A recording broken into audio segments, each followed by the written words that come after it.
All right, what is up, everybody? How's it going? The wild plan has already appeared. That is about to go down. For those of you who don't know, tonight is promising to be a rather wild one. We shall see. So we had a little bit of a switch out. Unfortunately, Ragnar will not be here tonight, but Finvar is back. So, maybe that'll keep things balanced and they won't get massacred in what's to come. For those of you, oh, sorry. I had a little indigestion there. I'm old. Let me be. For anybody who's just joining us, hope you enjoy it. Check it out. Got all the stuff to do down below. Plan, what is that? It's always a wild one. You already know. Let's see what kind of mayhem they try to cause while the mayhem is already happening. Let's go ahead and just bring in the group here. What is up, everybody? Oh, let me get this. Hello. Hi. What's up? Bam. All right. Hey. So I don't think I have anything to announce or anything. My brain's a little scrambled today and everything else. So we're gonna hopefully they don't take advantage of their elderly DM here and try to get away with no nonsense. But What do you mean just, I took my turn? So kind of just catching everything up here. So you guys made it to Harvick, one of the capitals here in this region, and met with the great wizard Alor, who, asking some help from you, sent you to a hidden underground kind of dungeon where, making your way through there, you find some strange oddities, some wooden, mechanical creatures down there who've been locked up for what seems like a couple of millennia at this point.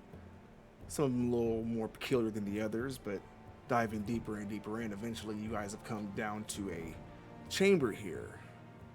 Lightning strikes, cords go off, and from above descends this massive mechanical dragon. Now, it's kind of filling the spot here from getting everything caught up and everything like that, consistency. So as everything has kind of started to charge up here, just to bring in Finvar, we're going to go ahead and say one of these bolts of electricity that's making its way up through these massive cords is latched out, strikes at Ragnar and renders him unconscious, at which point that little glowing light, the little glowing sphere that Alor sent with you all, sparks back into existence there, hovering about through some form of distant magic cast, teleporting and removing Ragnar from the area, but also opening up a little way in which steps Finvar to return to aid you guys. Let me get some things updated. Can here. you do that again? See? Give him an inch. Alright, oh. No. It's a one-way trip. I mean, looks like you need... looking Ragnar, that's not here anymore. Let me get everybody.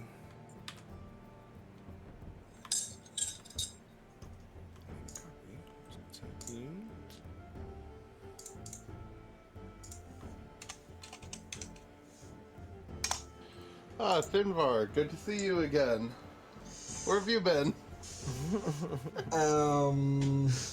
Well, I got lost in the clockworks, journeying sideways. I didn't comprehend at all, and I got lost. But Fair enough. I found the Alor. Is his name? I don't remember. But he said that you went down the hole to find some kind of relic. Okay. And I got lost. I said if I could come to help you, or regroup. I always want to stick together, but.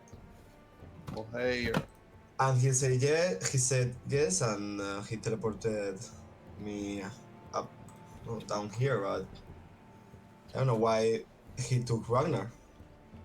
Well, And the time to chat is a Ragnar little limited here, as you guys, these lightning bolts, these energy strikes are continuing to charge up into this thing that's radiating itself. I need everyone to go ahead and roll initiative. We'll catch you up later, Finvar. Yeah, I'm going to draw my daggers, like, ready to battle. 9. 8. 19.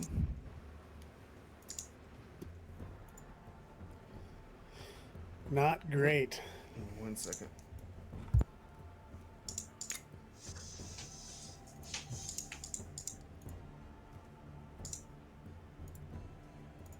And what did you have, Finvar? 8. Give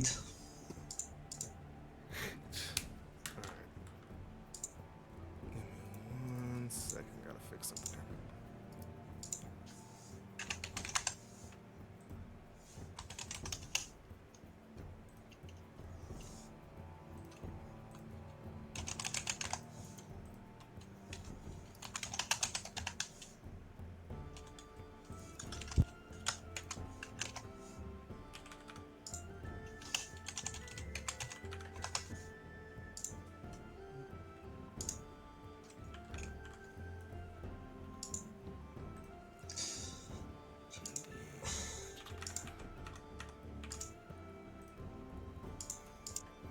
Okay.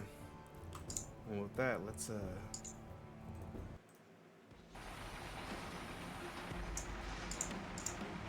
set the proper mood here. I'm really torn about these cables. What? Torn, Said I'm you are really first torn. All right.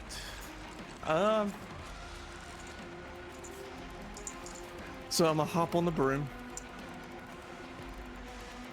And let's see, what's that?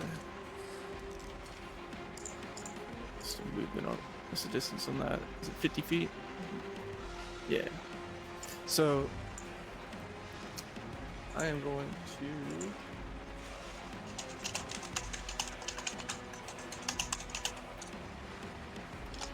fly. Hey, DM, sorry to interrupt. DM, it looks like we're missing somebody on stream. Who are we missing? Missing Finbar. What's up? Oh, damn. So they can hear him, but Oh. they can't see him. Oh. He's a ghost.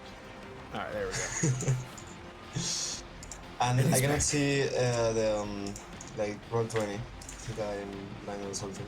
Alright, so I'm gonna fly up about 15 feet, and could I make it over there with the rest of my movement? Right. There. I don't remember where that's at. I keep losing it. Right there.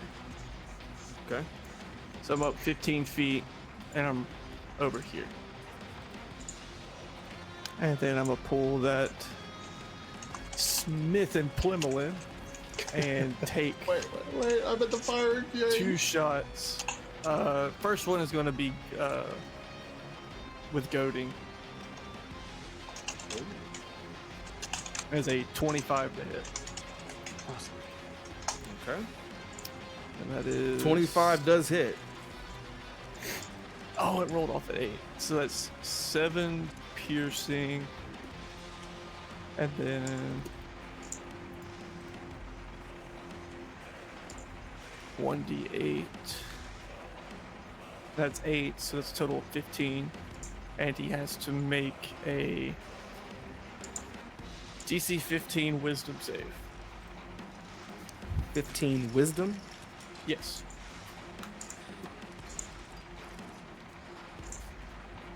Wisdom on, which is, it is not going to pass that. So it has disadvantage on everybody but me. On everybody but you. With goading, Alright. yes. So when you hit a creature that rolls spend once per dice, target must see a DC 15 or have disadvantage on attack rolls against targets other than you until the end of my next turn. All right. Is there And then anything I'm gonna else there? I'm gonna take my second shot. That'll be a 26. Okay, that'll hit. What damage did you deal on that first attack? 15 total. There's a 7 and then 8 on the superiority dice. Okay. And then this will be another 7. 7. Got it. And that will... Oh, and bonus action, crossbow shot. Hand crossbow. And that's at 11. 11 does not hit. Yeah. And that'll end my turn. All right.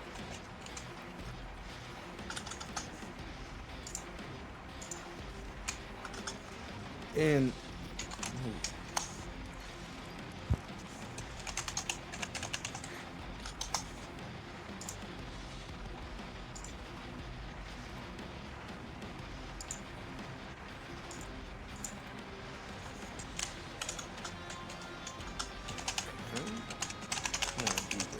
all right, so with that, after you've made your attack there, the creature is going to step in onwards on you, pulling back with its claws. It's taking 3 of these massive razor sharp swings directly at you, locked in with you. And first one's coming in with a 21 to hit.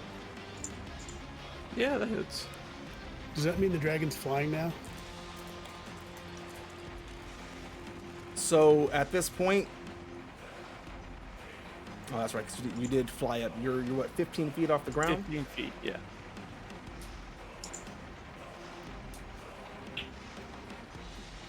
Just to help us plan. No, this thing is huge. So I'm gonna say that it's not. You're not high enough that it would necessarily need to fly to reach you. It's standing over. You know, it's huge. It's about a good what, 20 feet tall on its own. It's a pretty massive thing. So it is not flying yet. It does hit you with that, and you're gonna take. That is gonna be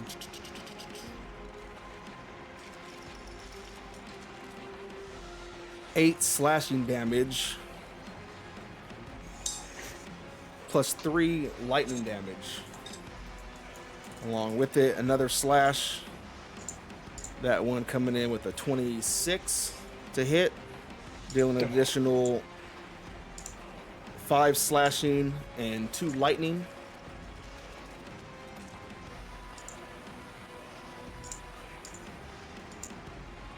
And a final swing comes in with a 12. Does a 12 hit you, Torin? That misses. Misses. All right, last swing misses. And with that, it's going to turn over to, let's see, what's the next step here? Ira, you're up. Question, Risen, for you. What's up? If I cast a concentration spell, but then I cast another spell that doesn't require concentration, does that break concentration of the first spell? I'm sorry, wait, what? I'm just want to make sure because for concentration spells, if I were to cast another spell that doesn't require concentration, that does not interfere with my concentration on the first spell, correct? Correct, yeah. Okay, just want to make sure. And Torin, how long does your goading arrow or your goading attack Until until? my next turn. Until the end of my next turn, I think. Yeah. Okay. Well, it sucks that the dragon goes before me, then. So, but I think this will still be a good idea. What's the range on that? How far are you from? You're what? 30? You're 15 feet in the air, Torin? Yeah. 15. Yeah. 15.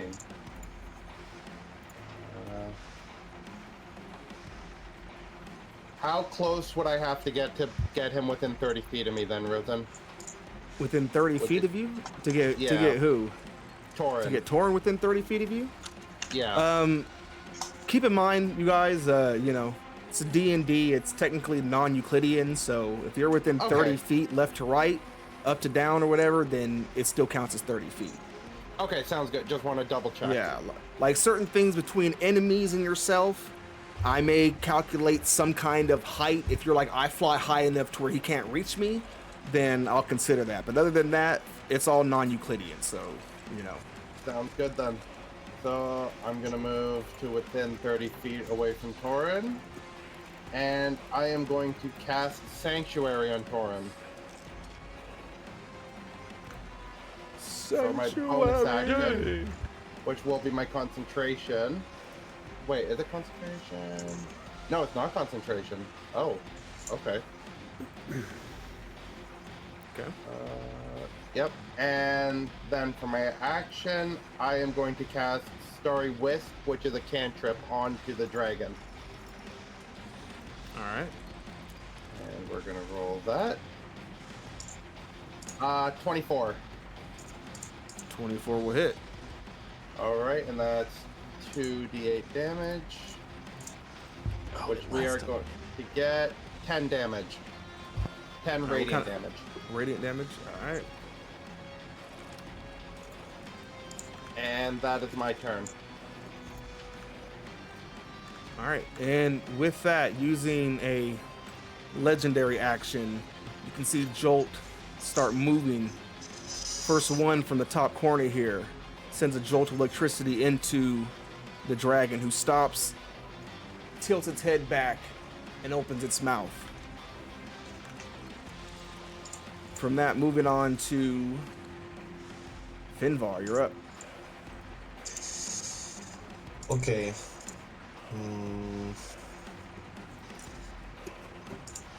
I do not see the D&D or the Roll20 battle map, but it's okay. I can see it in the It's not showing you? yeah. No.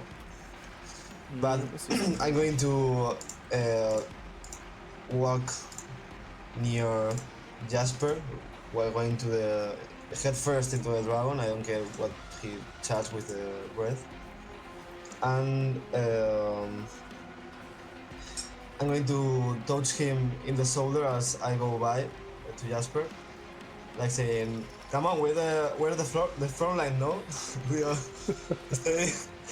we stay in the front, and that's it, right?"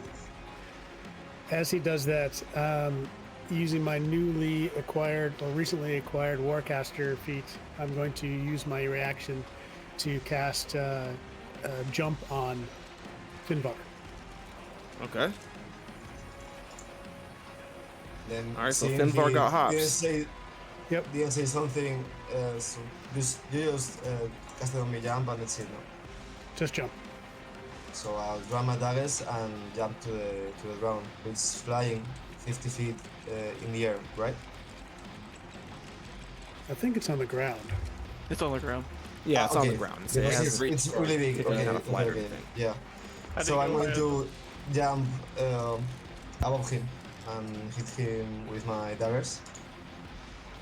I have 3 attacks now. All right. One, my normal dagger, that's a 1. Okay, didn't do anything.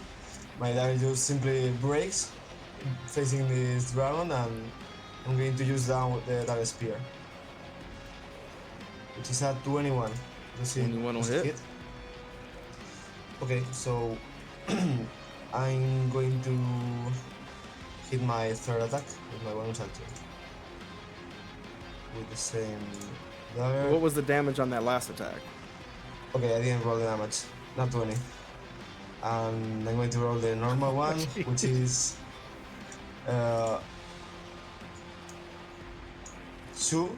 6 in total. All right, 6 on the And first one, and then the other one was a crit, the- right? I crit, yeah, that All right, I so go ahead and roll rolled your 3 normal D4s. damage. because I have the piercer feet. So Okay. this plus 5. 10 in total. So it's 16 damage in total, and I'm above him, like in his wings or something. And that's it. I'm going to pass turn there. Okay. All right. No.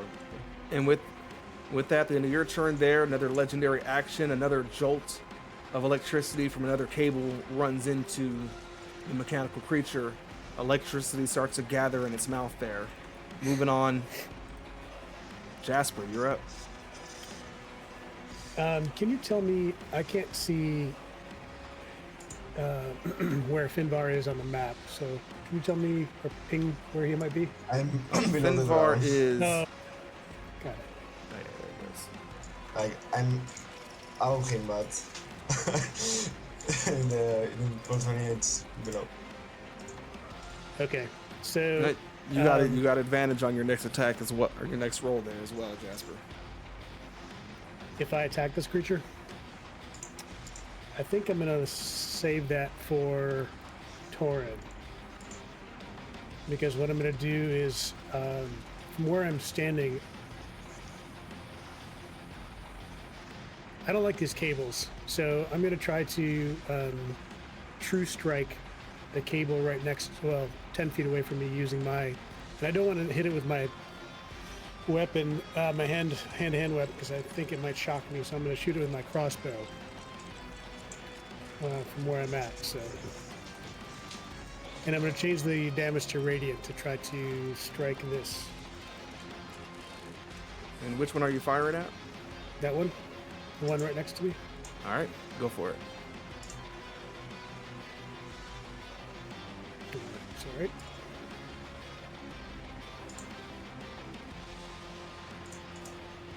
That would be a 23. That's definitely gonna hit. Changing the damage to radiant, because I'm not sure piercing is going to affect the lightning cable.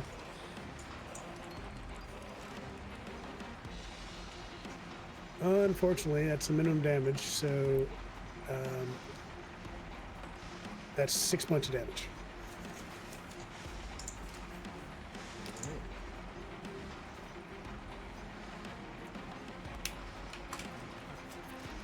Fires off, slices through. You can see a couple of the outer threads of this thick cable start to come loose there and unwind, but it hasn't quite let loose. It's still kind of holding on, the main center core of the cable holding tight.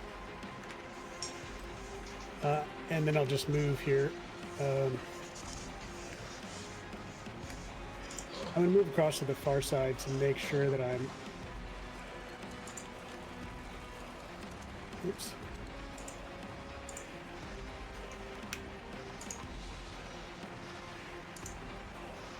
Out of range here. Yeah, for some reason I can't click on myself either, so What's happening? I just can't move myself. So I'll stick where I am. Are you set That's to the ruler? Let me hit the refresh button. There we go.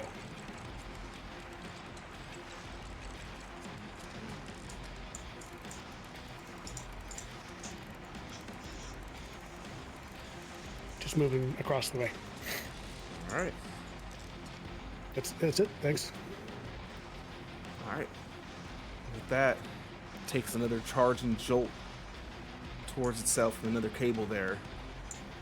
And that brings us back over the top here with Torin.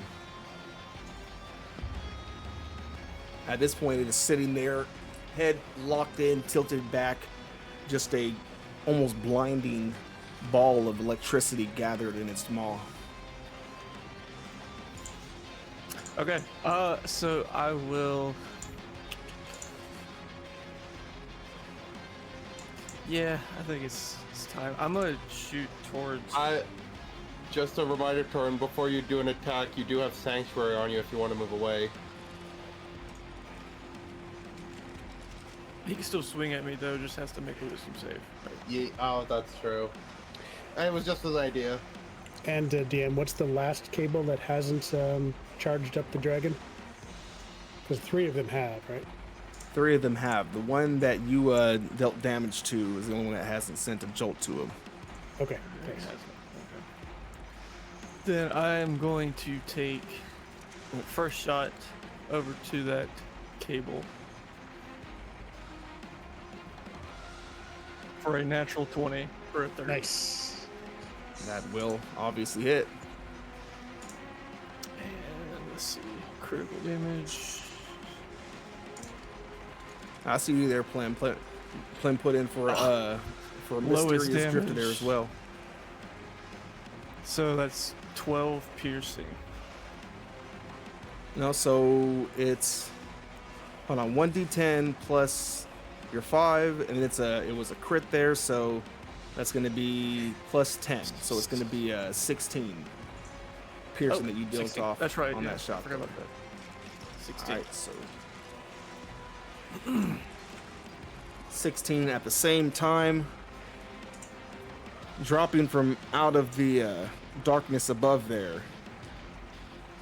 That strange figure keeps showing up out of no damn where.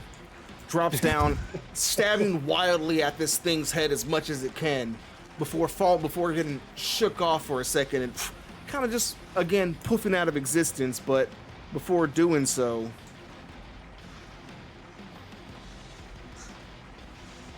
dealing an additional 11 damage on the way down.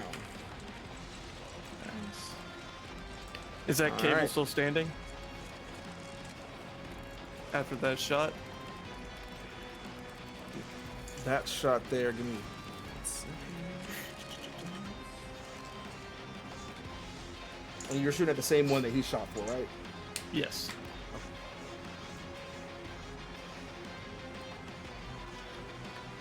All right, so no, as you fire off that shot there, it slings across it, hacks through it, the cable comes undone, whining, sending bolts of energy everywhere before eventually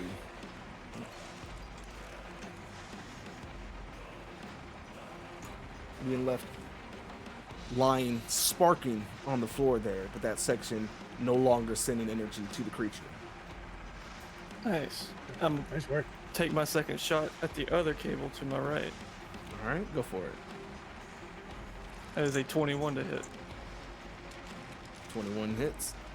That'll be 12 piercing damage. Is it still standing too? It is still connected. Okay, I'm gonna action search. All right. Take another shot at it. That is a 26 to hit. Nice. That hits. And another 14 piercing.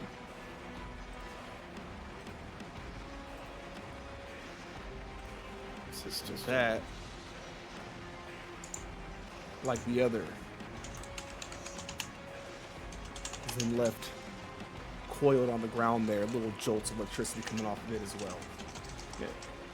Last Anything shot. else? I'm gonna shoot at the dragon All right. for a 29 to hit. 29 hits. Jesus. And this is a goading attack. Forgot to mention that. All right. So he'll have to make a save for it. So that is 10 points of piercing along with another 8. So 18 piercing is to make a DC 15 wisdom save. 8 piercing and comes in with a 16 on the wisdom save. He saves. I will, this is tough. Okay, yep. Just bonus action crossbow shot and that'll be it. All right. Hand cross. That's a natural 1. It comes back around. It ricochets off the walls. And... All right. Anything else? That'll end my turn. I'm gonna say. All right. With that, it brings us over to the big boys. Maw all locked in place. You can almost see some of the gears moving in the neck there as it kind of snaps down. That little bolt of electricity drops down into the throat, closes the mouth, drops its head forward, pointed directly at you, Torin, before it opens back up and unleashes just an absolute massive cone of electric energy. Go ahead and give me a dexterity saving throw. I mean, use lucky. You were the way. With advantage.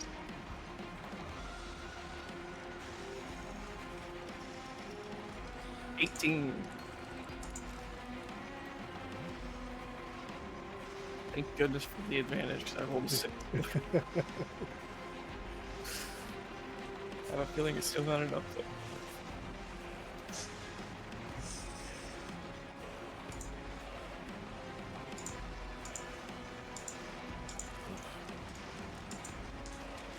That was right. I'm gonna need more dice. So, coming out and three essential waves of which you're moving as best you can to catch. It's not coming out in just one massive beam. It's as if these many jolts of electricity are just raining out of it in all directions there. You're doing your best you can to avoid them. The first wave of which comes out, you save, so you're taking half damage on all these. So the first wave is math. 14, you're taking 7 lightning damage. Second wave, take another 6. Is that halved already or 3? That's already halved, yeah. Already halved, okay. And then the last one is going to be another 4. So, what was that? 7, 6, 13, 4, so a total of 17 lightning damage. Dang. How's Torin looking? I'm okay.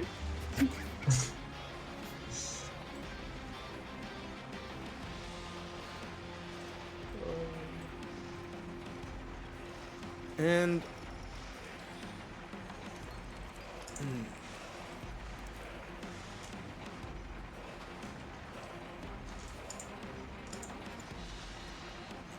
with that just being the culmination of his legendary actions, he still actually has his attack moves this round. Oh no.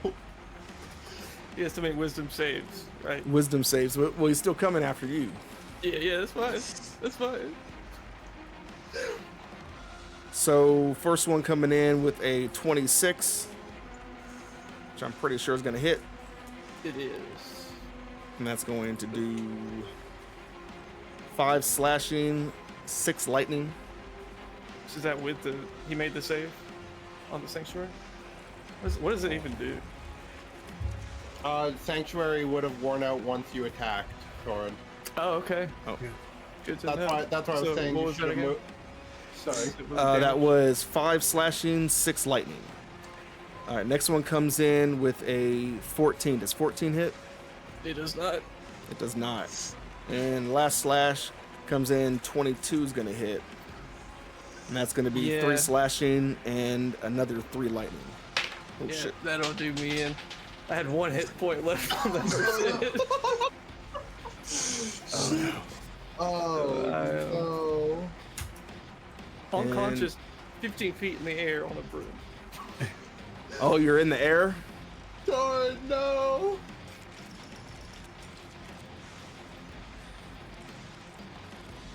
We'll say at that the broom drifts you back down to the floor. Oh, thanks. And with that, it's going to end its turn. Ira, you're up. Okay then. Well, let's see what I can do then. When they're unconscious, can they hear me for healing word?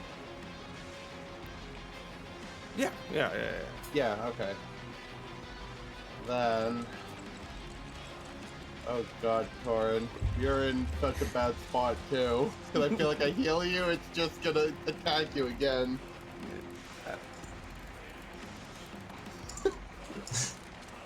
But I goaded it for a reason.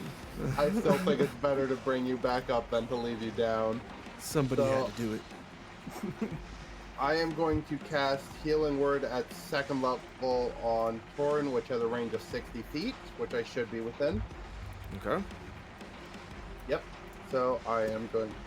Actually, first, before I do that, I'm going to bonus action into my starry form of... Let me remind myself which form it is. The Chalice. Nobody else has been hit yet, right? Finvar, Jasper, you guys are good? Right. Okay. Another creature within 30 feet of me can gain 1d8 HP as well. So I'm gonna cast Healing Word at 2nd level on Torin, which will be for 12 healing, as well as a 1d8 plus 3 healing I'm gonna use on myself then if those You are fine, because I am missing health apparently from last session.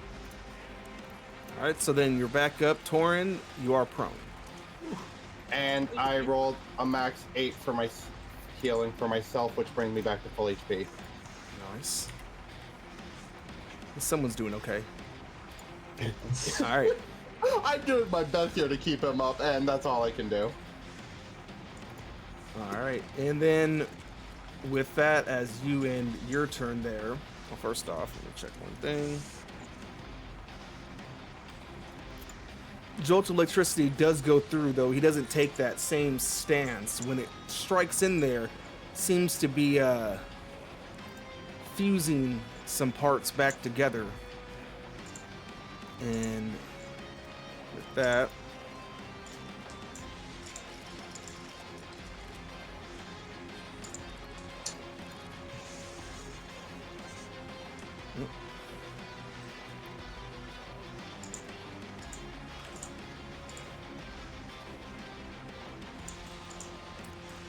who is... Oh, okay. No, I do not get that healing. I misread the chalice, my bad. No worries. So, a jolt of energy goes through one of the cables into the creature there, which seems to be accomplishing some self-repairs. Before ending its turn, that brings us over to Finbar. Okay, seeing that Thorin literally passed out because of the breath weapon, and I literally saw how he kind of healed. I'm going to jump from the back of the ground onto this cable.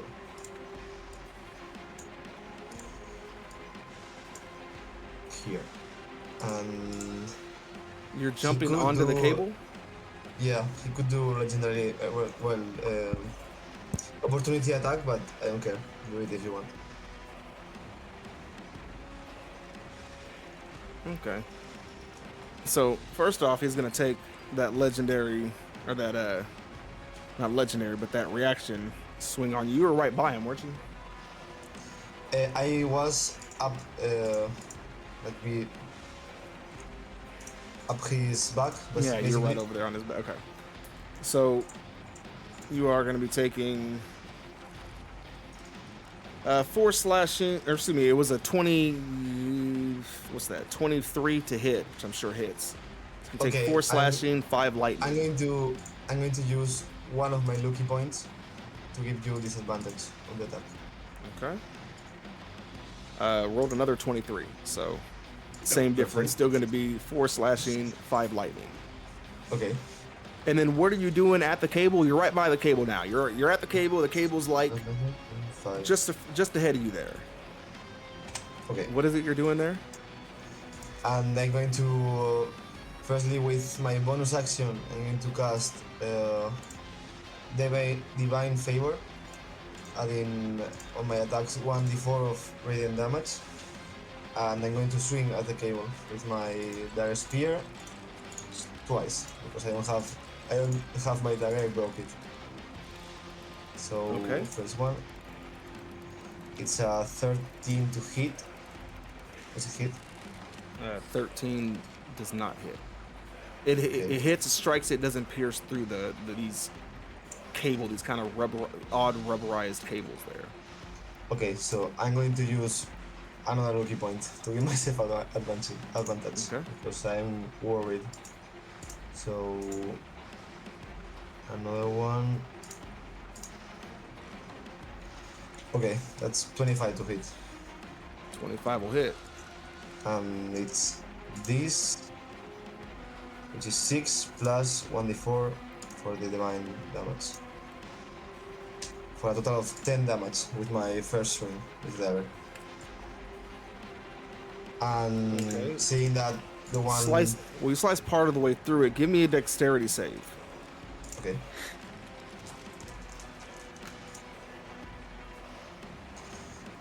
$19. 19. So you avoid half of it there, as slicing through it, opening up this torrent of electricity coming out of it. You're going to take 6 lightning damage. Okay. And with my other swing, after taking the damage, without thinking about it, I'm going to swing at the cable. Okay. So 20 watt to hit, That'll hit. and the dagger speed is this plus that. Wow. For a total of 12 damage.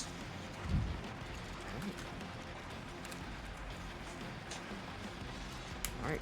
And give me another dexterity save. Okay. 16. All right. And avoid half again, but still leaving there taking another 4 lightning damage as the cable snaps and twists about again before landing on the ground, still shaking with some of that pulse of electricity there. Anything else? No, I'm out. I don't have anything else. All right. With that, another jolt of electricity from that remaining cable is going to go through.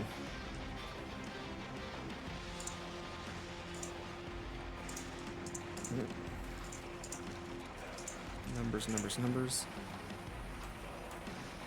You can see more repairs being made to the creature there. And that'll bring us over to Jasper. Dang, this is a conundrum. Well, I'm going to take the chance now that since I can't take down one of the cables on my own, do a quick calculation here, and I'm going to look over, make sure that I see Finbar is out of the way. Most of my spells are probably ineffective against this robot, lightning, dragon, mecha, whatever it is. But I will try to, from where I am right now, cast web to try to entangle this and foul up this robot in place. It's a 20-foot square.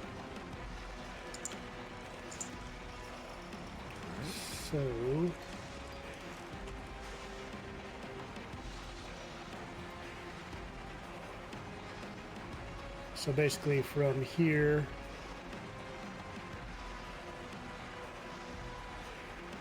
roughly about there. Just enough off to the side toward me so that Torn is not Put it up in the again. area of effect. Show me what you're going for. Put it up again. One more Sure. time. Let me go to the edge here. Oop. There we go. 20 feet, right there.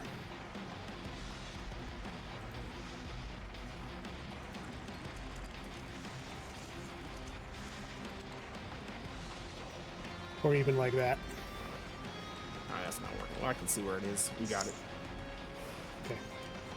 All right. Yeah, after my turn, I'll do a permanent one. But for now, let me just tell you that he needs to, or it needs to make a dexterity, DC 16 dexterity saving throw. 16. We'll put that square up again, Jasper. Sure. And that is going to come in with a 6. Excellent. Oh, yeah. Right there. 20 foot, just a 20 foot square. It is currently then restrained and can, in order to remove its restraint, needs to take an action to make a strength check against the save DC.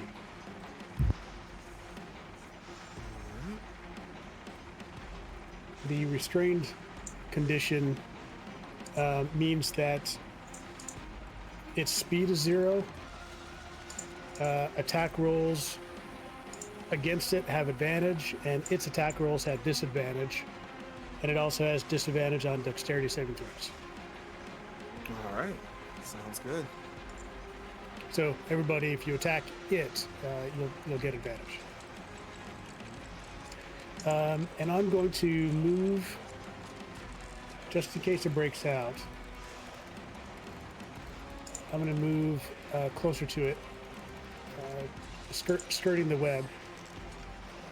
15, 20 right there.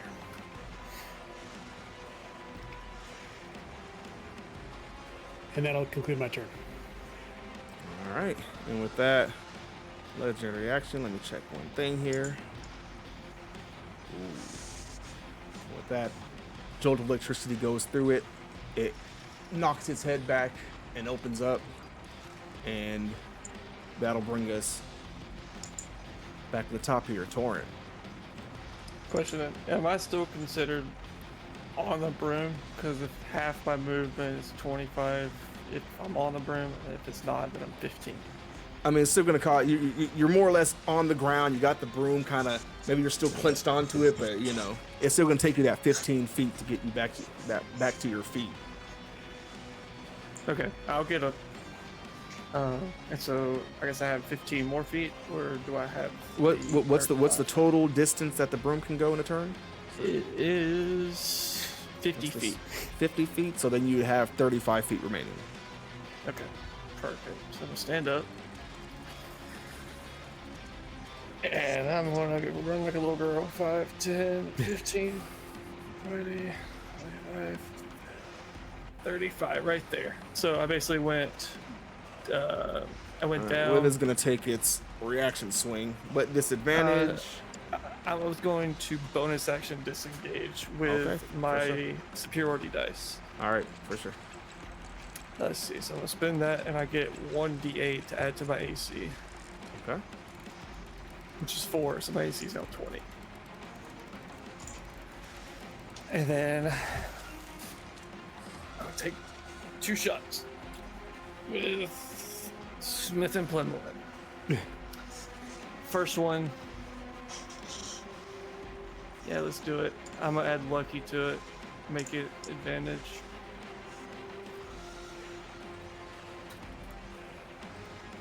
Is a 24 to hit. 24 hits. So that is max damage. 15 piercing. Plus a d8. So 17 total. And he has to make a DC 15 wisdom save or be goaded. Comes in with a 6. So he is goaded. So he has disadvantage on everybody but me. Again. I still got one more shot. And the pistol has the Vex feature, which gives me advantage if I hit on the next attack roll. Okay. I haven't been doing that. All right. Well, here forward. That's 24 to hit again. That's gonna hit. For another 10 points of piercing. Both your advantage rolls were the exact same roll, by the way. Wow. Crazy. All right. Anything else? That'll end my turn there. Let's see something real quick. Also, it's still showing I have the prone icon on me. Oh yeah, I'm gonna get rid of that. All right. So with that, coming into its turn, it turns in, locks back, drops its head. I need dexterity saves from Jasper and Torn. 10. I'm gonna use lucky here. You just gotta say it prouder, Torin. 10. Oh, didn't work. 11. 11. Well, gentlemen. Can I gift heroic inspiration to either of them? Not now, I don't think. Oh, okay. I just figured I'd ask. I wasn't sure. You got lucky. That could have been a lot worse. So each you're gonna take. Each you're gonna take 10 lightning damage. Ouch. My false life disappears. All right. Which My way life is gonna? almost disappeared. True life. All All right, and then it is gonna use its action to rip and shred at this webbing. What did you say that the? It's a strength saving throw, DC 16. 16 on strength. Shouldn't be too hard. It is huge. Wow, it comes with an Colossal. 11. This fucker. Oh, Okay. lucky. Lucky. You guys are lucky. All right. So, and that is going to end its turn. But on that note, now's a good time. Let's take a quick break, and then we'll come back into it with Ira's turn there. So we don't want anybody to miss a moment of the action here. as it's getting intense. So switch up the Nice. switch up the music for just a minute, y'all. Everyone gets to take a breather, collect yourselves, think about what's going down. I get to wait 5 minutes to see if I still stay at 2 HP. Hey, what if I heal you? All right, y'all. So we're gonna take a quick break. For anybody who doesn't know, we do the breaks every hour or so. That way, if you are hopping in here to join us while we're playing, you don't have to worry about any ads or anything interfering. Plus, it gives everybody a minute to get up, stretch their feet, talk about what an asshole the DM is, and you know, kind of just go on from there. But so we will be right back.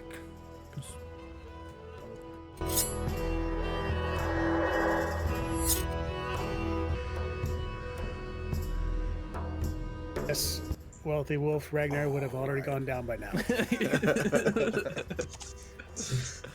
Oh, hey, all right, welcome back. Yeah, Plem, yes, Plem confirms the DM is an asshole. Hey. Be nice, be nice.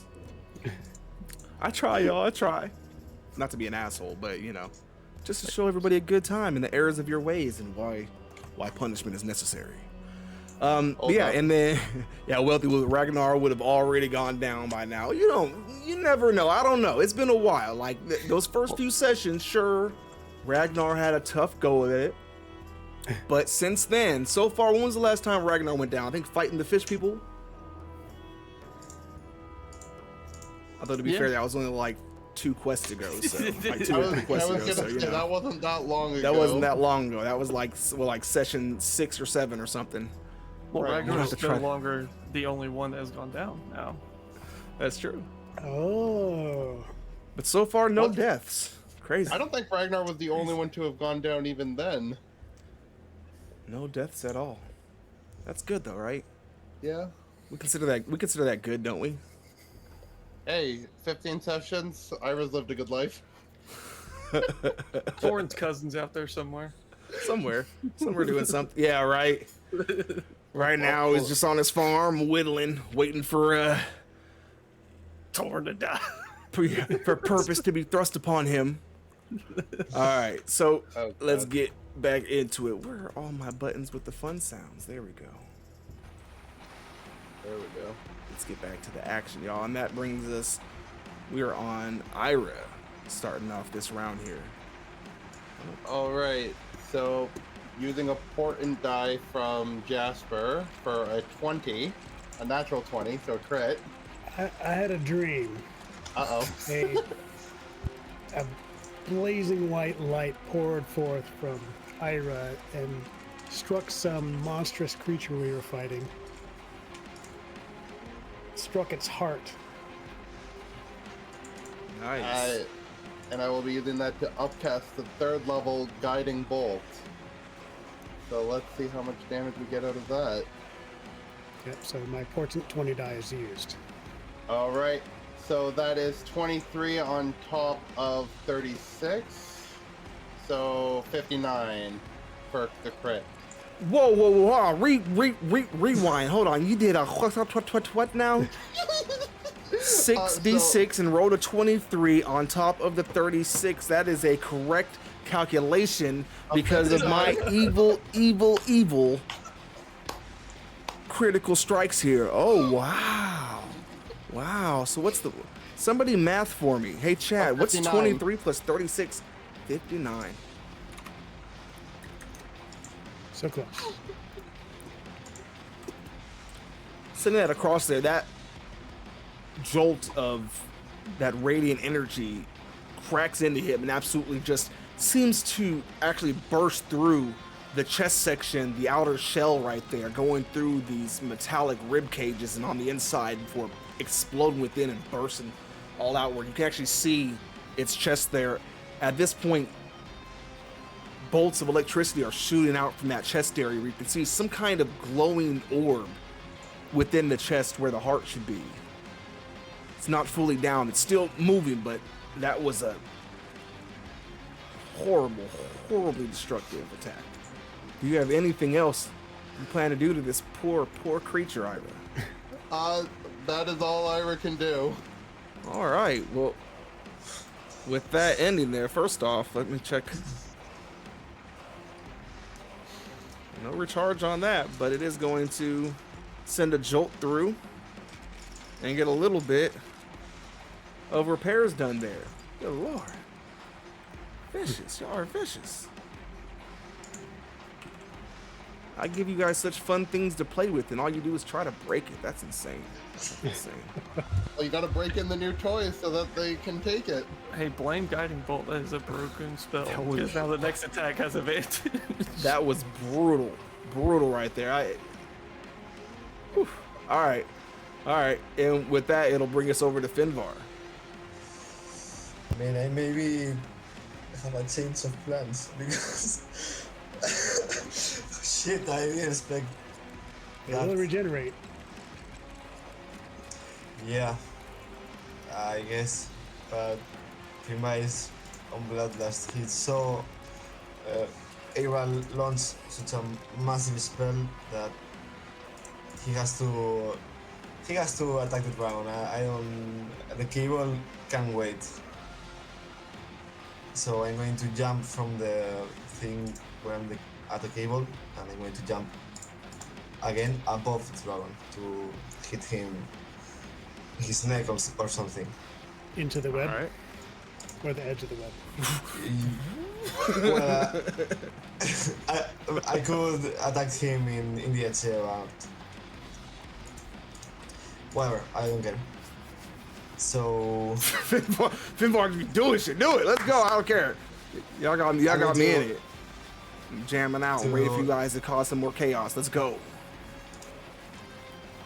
I'm going to use one of my first level spells to cast Hungry Blade, which also doesn't require concentration, which give me +2 on my damage based on my charisma. I'm going to attack him twice with my 2 attacks, both with the dagger spear. Dirty 20, Dirty the first 20. one, That hits.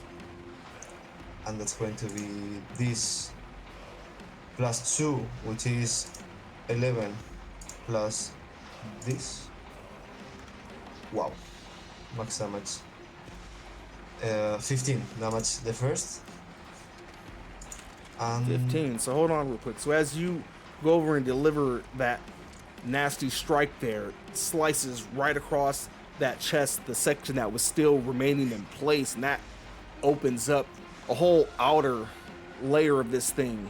Seems to just break off and fall to pieces as the inner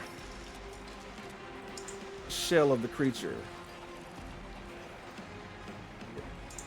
One second. Phase 2. Yep. Leaving behind just the inner skeleton area. You can see that orb in its chest, this blinding light coming off it, and the bolts of electricity there. It is still your turn. Go ahead, Finvar. well, seeing that he just got upgraded, basically, I'm going to grab my dagger spear and throw it to the cable behind me, like anticipating some well shit. And that's a 17 to hit. All right, 17 hits. Okay, so damage is going to be 6 plus 2, it's 8 plus 4, so 12 in total. 12. Still to the attached. cable.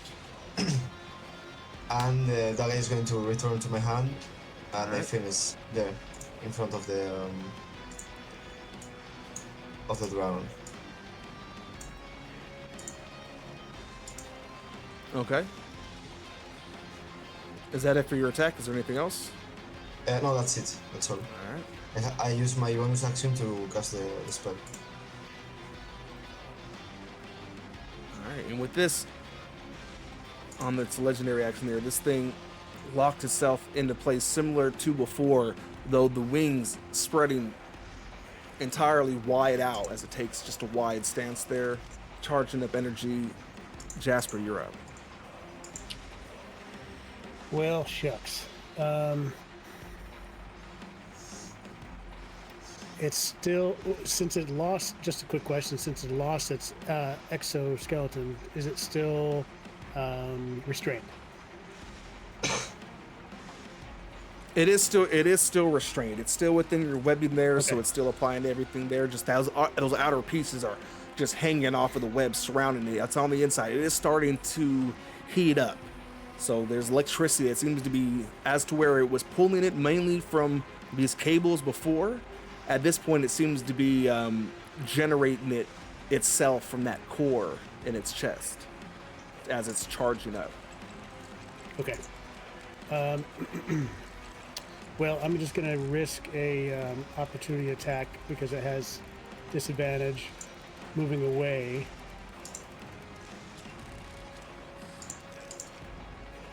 And then I'm going to attack the cable on the far side.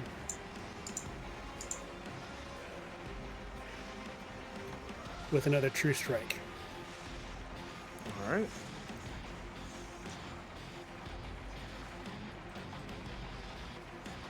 I'm going to use the Pool of Echoes, the oldest D20 in the Pool of Echoes, which is a 12. All right, and If, then unless anyone has any objections. then I think Wealthy Wolf added in another D6 there as well. And you said you're looking for which one? So the oldest D20 is a 12. Correct. Yeah. You're pulling that one? Yeah, I'm going to use the 12 plus my modifiers 9 due to the Wand of the War Mage. So that would make it a 21 to hit. That's gonna hit. Radiant damage as well. And that would be 11 points of damage on that cable. On that cable. And I'll is maintain the going web. to- Go ahead. And I'll maintain the web and stay where I'm at. All right. That is absolutely going to shear right through that. Sitting at the floor. As it does, that last little jolt of energy there sends its way through the creature, which, when it comes through and shakes it being disconnected from all these cables, it seems to drop itself prone there for a moment, having a kind of a back ripple on it. So it is technically prone within these webs, dealing with all kinds of extra problems there. All right, and It's having then... existential crisis. Oh, yeah. All right, Torin, you're up. So since I hit with my last attack, do I get advantage because of Vex again? Use the pistol. That's how it's worded. Does it say, it says on your next attack, right? Makes attack, yeah. Yeah, And it's as long still as restrained. as so long as it doesn't every- specify this round. Yeah, he's also restrained, so you get advantage. Every in attack those. has advantage. Yeah. But he's prone and I'm ranged, so that's disadvantage. Oh well, at that point you're tripling So it it's a out, so normal you're back at advantage with that. Yeah. Okay. Alright.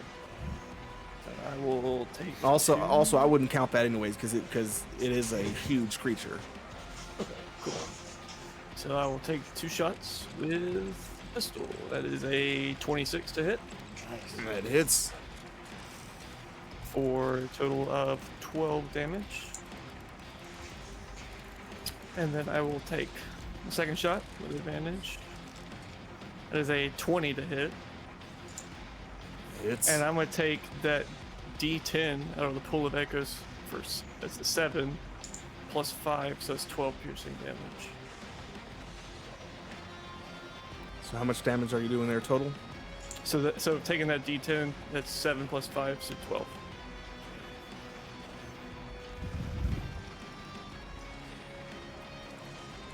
All right. So You wanna 24. You want to describe this shot for us? Nice. So I've shot it quite a few times. So as I shot from the last turn, I quickly take 5 bullets and just jam it into the revolver, flip it over, shoot once right towards the heart, hoping that it explodes it. And as he recoils back, I want to put a bullet right under his chin to push him backwards. All right. And with that, as it does its massive thing there, at this point, the bolts of lightning coming off it are absolutely just shredding at this point through the webbing, letting it loose as it spreads out, ready to unleash this massive blast is charged up. As your last shot goes off, striking the chest there, that electricity just absolutely collapses inwards on itself before slashing back out, seeming to just kind of like laser beams from the inside of it, slicing it to all pieces before it falls into a pile of itself, leaving behind only as its chest opens up, the orb that was in there drops down solid to the ground here. Yeah. 1 second to make some adjustments here. Things quiet out a little bit there. It's a little visual. The ball laying on the floor there gives off Fancy. Oh, cool. this. Look, let me get my stuff pulled up here. A relic. I put the brim on my backpack and I just start crawling towards somebody because I messed up. Hey, Torin, you okay? No. As soon as it falls, I'll drop the web. Drop concentration on web. And I want to take some piece of it, like a work or a clockwork, anything. And in the process, I will stumble upon the like the ball that that remained from the ground. Okay. So What's this this? ball here, as this chest had opened up, this ball that was nestled there within the wreckage lies. It's a metallic sphere. It's heavy as stone, cold to the touch. The surface appears forged from some kind of dense silver metal, perhaps even tungsten, judging by the size versus the weight. It's no bigger than maybe about a billiard ball, etched with these delicate copper filigree, forming rings and intersecting lines that reminisce of constellations. The sphere itself hums faintly. Its markings pulse with a dim light. It's almost got a static electricity kind of feel to it as to the touch. Kind of makes the hairs on your arms stand up. Where's KB? Just still in the middle KB there? is I think he lying was crushed. in the middle of the thing there. Busted up pretty badly. The head still intact. Looks to be about as good a condition as KB7 at this point. The two of them looking rather similar now. Spare parts? And dead. God. I'm going to man. try to pick the ball up. Is it too heavy or? The ball itself, when you grab it, feels to be a good 10 pounds on its own. Again, it's about the size of a pool ball, but heavy. If it in your hands, and you kind of just because of the odd shape to it, you kind of got to hold it in two hands to keep it up real tight there. But it is liftable. Then I'm going to look at Jasper. Jasper, what kind of magic is this? This is too heavy for being this small. Take a look. And I'm going to show it to Jasper, the ball. Yeah, sure. We'll take a look if you guys want to make sure that nothing else is going to jump out at us. While they're doing that, I'm gonna cast Cure Wounds on Torin here. Thank you.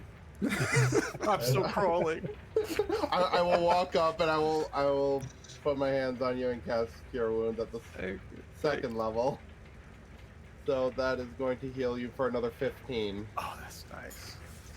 I'm also second wind that to add the D10. Plus 5. So what? You're at 22 now? Let's see. I am at 26. Oh damn. Okay. How many HP do you have left? 26. But But- out of 44. Okay. See, you guys Okay. did so well. It's so good. Okay. It feels like you targeted our poor fighter here who's been down on his luck for the last few sessions.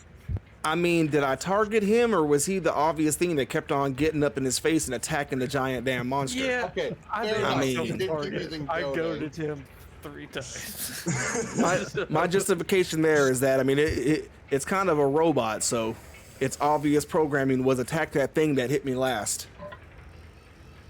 Hey, guy that kept on hitting them last. The rotation kind of fucked you. That's what that was. I rolled a good initiative and it bit me in the ass. All right, so with that, you guys have this very strange kind of artifact. Before I ritually cast Identify, first I want to make sure that everyone's okay spending 10 minutes down here. And then if so, I want to take a quick arcane Rolodex through my memories and see if before I cast, see if I might have heard of anything like this in the past, or maybe from Aelor Varn's biography. And if not, then I'll rely on the Identify spell. Give me a history check. Okay.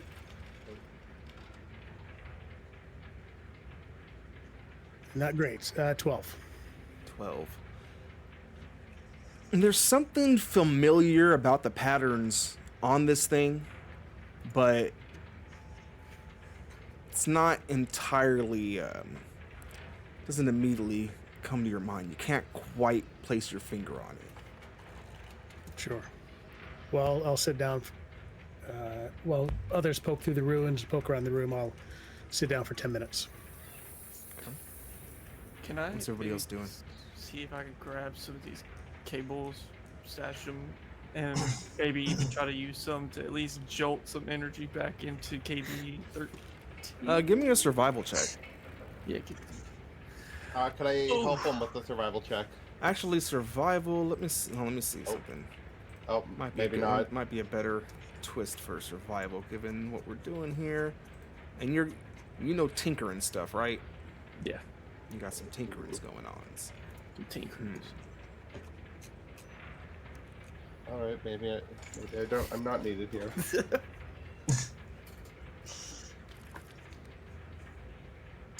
All right, so give me intelligence, but add your proficiency as well for your tinkering knowledge. So it's gonna be a D20. I Investigation. think that's +4 that you'll be rolling. Should I just roll investigation because it is a +4? Oh yeah, that'll work. That'll work perfectly. Same difference. Okay. Oh. Oh, it's so close to 20. No. Oh no! Oh no!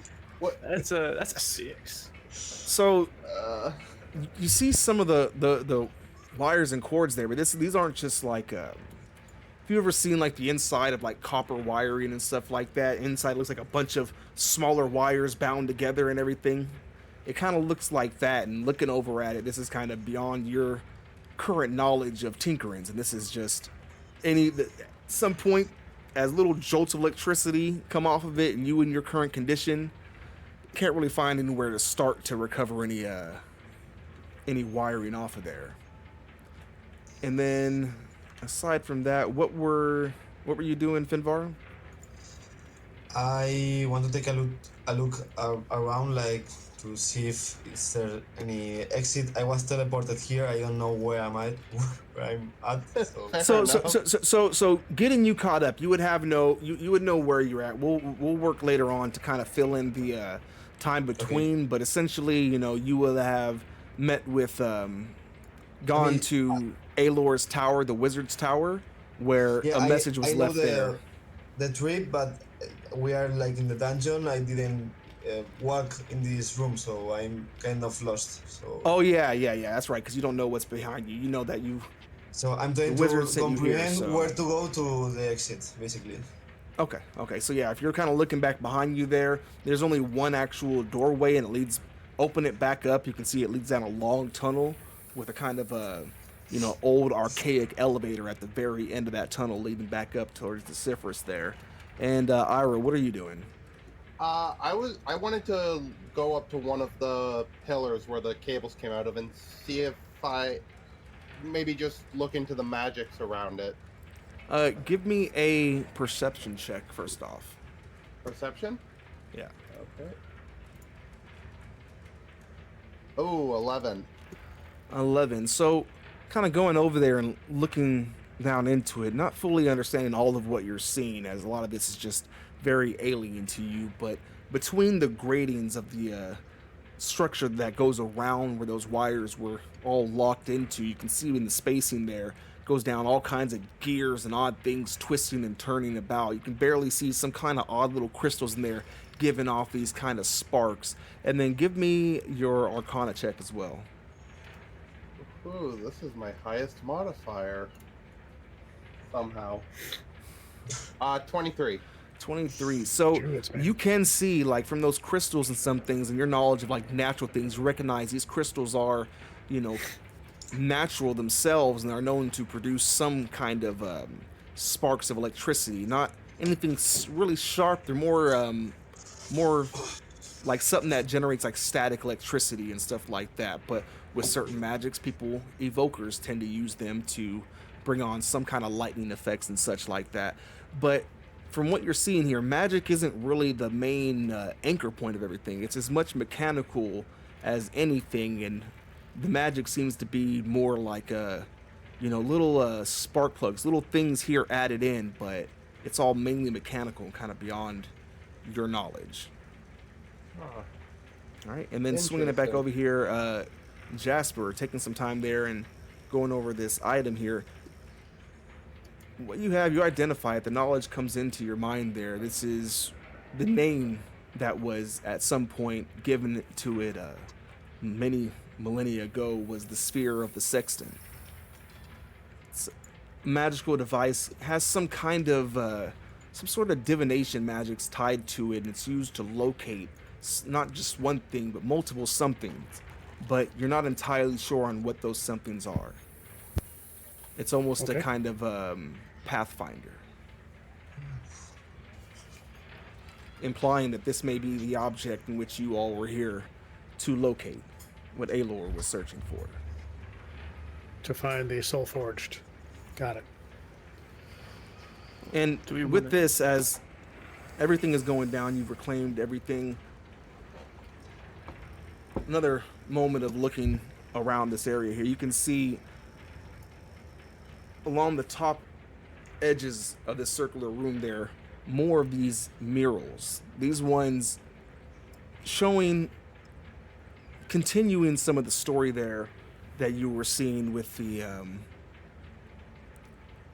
murals that are coming in there, which had shown the founder fighting off warriors, these invaders from above, but being outnumbered.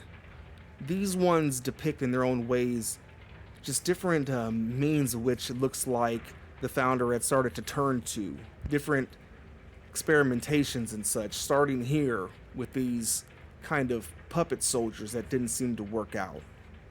But they kind of give a sense of desperation on his side going forward. But it only seems to be just a piece of the story. And by the founder, you mean Jegram Feinstamp? What's that? By the founder, do you mean Jegram Feinstamp? Is that the maker? No. This is referring to Ragvar Greenhand. Ragvar Greenhand. Got it. All right. Anything else you guys are doing here, or heading out, and what's the plan forward? What Hey, metal Jasper. is the? Go ahead. No, I was only going to tell you that I found the exit. Excellent. What can we identify? What kind of metal this creature was made out of? Okay. The regular steel or something? So, looking over it, a lot of it seems to be copper. A lot of copper involved in a lot of the framework and stuff. There is some other things in there. Something similar to the metal that you're holding in that sphere there makes up the chest and the spine itself and parts of the skull. That kind of tungsten had with that weight to it. But everything else seems to be a combination of, mostly copper, a little bit of iron here or there, and then wood and other little iron gears and mechanisms that kind of put it all together there. Is there any pieces laying around that maybe we can just scoop up? I mean, this Yeah, I thing was is about to ask essentially in that. pieces everywhere. There are all kinds of gears and not so much. There are some wirings here. Some of the kind of odd, thick.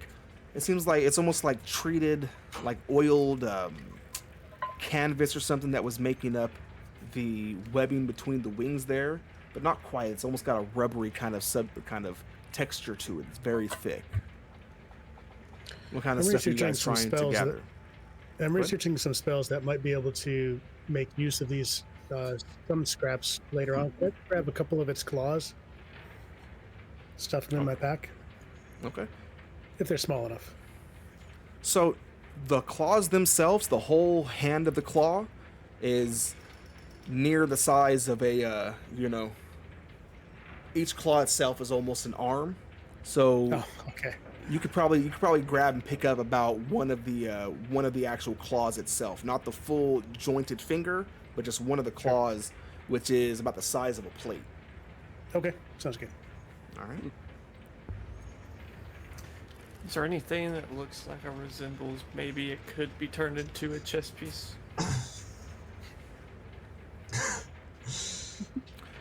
Give me an investigation check. I'm just looking through the pieces. 22. 22. So kind of going all along it there and checking over everything. You come to a section of the skull right above kind of where the in between where the eye sockets are. A nice solid plate. Looks to be kind of, looks like it was pressed in to give it a kind of scaly appearance. But it's almost shaped like a wide pentagram, or more like the home base plate in the baseball field, made out of that heavy material. Though, so this thing is very heavy. This thing itself is probably about a good. It's thinner. It's on the thinner side, but seems to be very sturdy. It's a good 15 pounds on its own. Mm.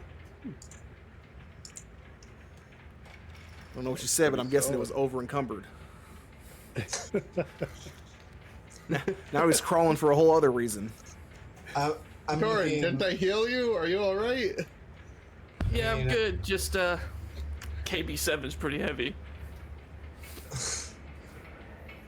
Alrighty then. So if anybody would be able to grab this little piece here. I think Tor needs to sure. invest in a wagon. The bag of holding that I broke. Just a little red wagon to pull behind him anywhere he goes. Little red wagon. Like Dennis the Menace over here. I'm Oh, just man. gathering scraps. I can carry it. Alright. Easily. Thank you. Alright, so what's the plan, everybody? Does it look like I'd be able to reach down these grates and grab some of those like shock rocks? I guess The grating that's itself what- is very like tight together. It's like looking down through the spacing between the elevator and the door there. So Okay. it's all very all right. That's fine. Could I grab also one dagger, like dagger? Sorry, one claw, like Jasper did. Yeah, you can take one. I will go over to Torin and I'll take KB7 off his back. Thank you. 60 pounds. Holy crap! Okay. And as you go over, lift him off, and all he please end it. Please end it. Well, he got shocked a few times too. So. Please Torin. end it. How Are you do able I to carry that? how do I edit my carrying? Or Here, what did you add? I'll move him to the party equipment if you just want to grab it. Yeah, I'll grab it from there. Yeah. KB7. Move to, I guess, mine. And that puts me at, I'm still unencumbered. Good. I'm about 20 pounds away from encumbered. Or from carrying capacity, so. And that's why everybody lifts. That's Except right. for Torin with an 8 strength. I have an 11. Well, if no Torrent portals dogs. from our barn pop up here, what do you say, guys? We get out of here. Yeah. Sounds Yeah. good to me. There was those other rooms if y'all want to check those, or if you just want to leave. Were there other rooms? that we missed? Or 2 different hallways that we Yeah, didn't there go were down. two. There were 2 more Oh, you're halls right. back upstairs from where you guys were at. Go Yeah, do that, or- we kind of ended up picking the right path right away. Doesn't hurt to check it out. As long as we don't get trapped in another puzzle room, I'm fine with that. Anybody want to grab what was it, But- KB13 hold over on, there? hold on. Puzzles? It's already been solved. We're good. Are you sure? Yeah. Well, one of them. We don't Did have anybody see Torn take the gemstone back? I'm just wondering, because I know Ira was walking with KB. What is it, KB13? I think everybody had Yeah, left as soon 13. as I was putting it back. That's Or the one. grabbing That's it. the one all jacked up in the middle of the room now. Yeah. Okay. Anybody want to grab KB13, or do we? Can he not walk then? Is that what we're saying? I mean, his legs are crushed. He's in pretty bad shape. Yeah, Do we I can wanna carry tra- him. do we I've wanna got, I've got trade? plenty of inventory space left. Do you want to trade KB13 with KB7? What does one weigh more than the other? I mean, at this point, they've both been wrecked and missing the lower halves of their bodies, so they're both pretty much the same now. Okay, so they're both 60 pounds. Yeah, at the very Correct. least. Correction. With KB13 being about a little bit lighter, newer model, so you know how things slim down over time. So that one's coming in at about 45 pounds. Whoever's Okay. carrying 13. Yeah, I'll carry 13. That's fine. But why are you carrying such a? I mean, it's a thing. It's an object. Why are we taking it out with us? Exactly. gonna It's an bring- object that's talking. I'm gonna bring him back. At least bring him back to the warehouse. Finvar, Yeah. the one hanging over Ira's shoulder there, kind of looks over towards you and leans its one hand out. Please, and it droops back down. I think that's the only words he knows. It's been saying it ever since we found it. Sure. But Well, I got legs that I can probably fix him up with. I mean, We'll see. Probably let's is get, it. let's, get out, let's get out of here. I mean, Probably is the key word. All right, so heading back through the tunnels here and back upstairs. Are you guys going over to? We're just gonna do this theater of the mind rather than fiddling with all the crazy stuff. Are you guys going back through to those other rooms there? Or just heading out. Quickly check the other rooms, I think. It's worth Yeah, that we checking. missed. Yeah. All right. There's 2 tunnels, additional ones up top there when you get back into that section where you had dealt with the statues. One leading off to the east, one to the west. Which direction are you guys gonna head off to? East. East. East. All right. East. East it is. So, heading into this room here, you have to give it a little bit of a shove as it's kind of all just, just time, dust, and build up and everything. Takes a little bit of a good push to it when it kindly swings open. The area itself is it's very dusty. It's a smaller room with this kind of scaffolding set up on the inside there with another kind of strange half-made prototype machine sitting in the middle of the room here. Got a bit of a and one second. Is that one saying extend it? No, that one says eradicate. Uh-oh, did we just get into another fight? Alright, guys. I'm going to walk up to the Oh, okay, that's a big one. Terminator. The room itself, old papers spread out along the walls, a number of different diagrams, sketchings. Ignore the window in the back, that doesn't exist. Okay. I want to walk up to the robot that it's there. I think it's a statue because I don't believe in seeing the automaton talk to me because it's magic and it's strange. And I'm going to poke it with the tip of my dagger. Like, this is moving as well, or It has no reaction. This one seems to hang there motionless. If not for the chains wrapped around and anchoring it to the ceiling, it may not sit still at all. Okay. So it doesn't Just- move. Hey, Torrin, do you still have the those books and papers from the original warehouse room from do. Jegram Feinstamp? I do. Let's see if we can find, at least for your automaton, see if we can locate any other books, writings, or schematics here in this room that from Jegram Feinstamp that might help Torrin. Yeah. So basically, look over the room, investigate for valuables and papers and drawings. I will help him with that. Okay, so go ahead and give me investigation and do it with the advantage since you have some assistance there. Oh, thank you. 23. Okay. Actually, I don't know if you have proficiency in that, Torrin, but we're not gonna reverse on that. We are. I do said have it. Oh, you do. You Well, did. good. Good. It worked out. But all right, 23. So going around here, yeah. So everything here, it seems to be expanding on some of the stuff that's inside of the book there. A lot of these are kind of the next steps of whatever he was working on. This thing that you're seeing in the room here seems lifeless. It was, well, they had figured out how to give a little bit of spark to some of these smaller ones here, which all of the smaller machines there, all the ones you guys met so far, the KB stands for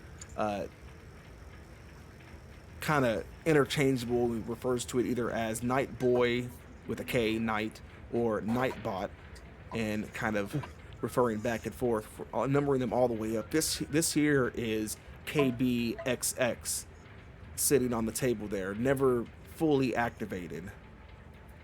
Was unsure about whether or not he could get a proper power source for it.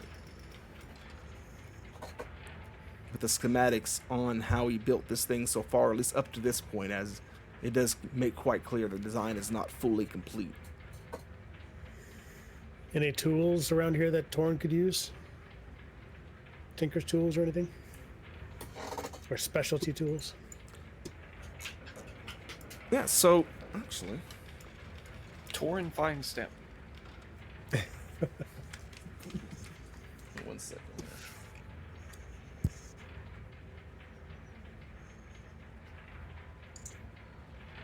I suspect that Torrin's going to want to repair the automaton, so Yeah, we don't have to hire anybody if we get automatons to do it for us.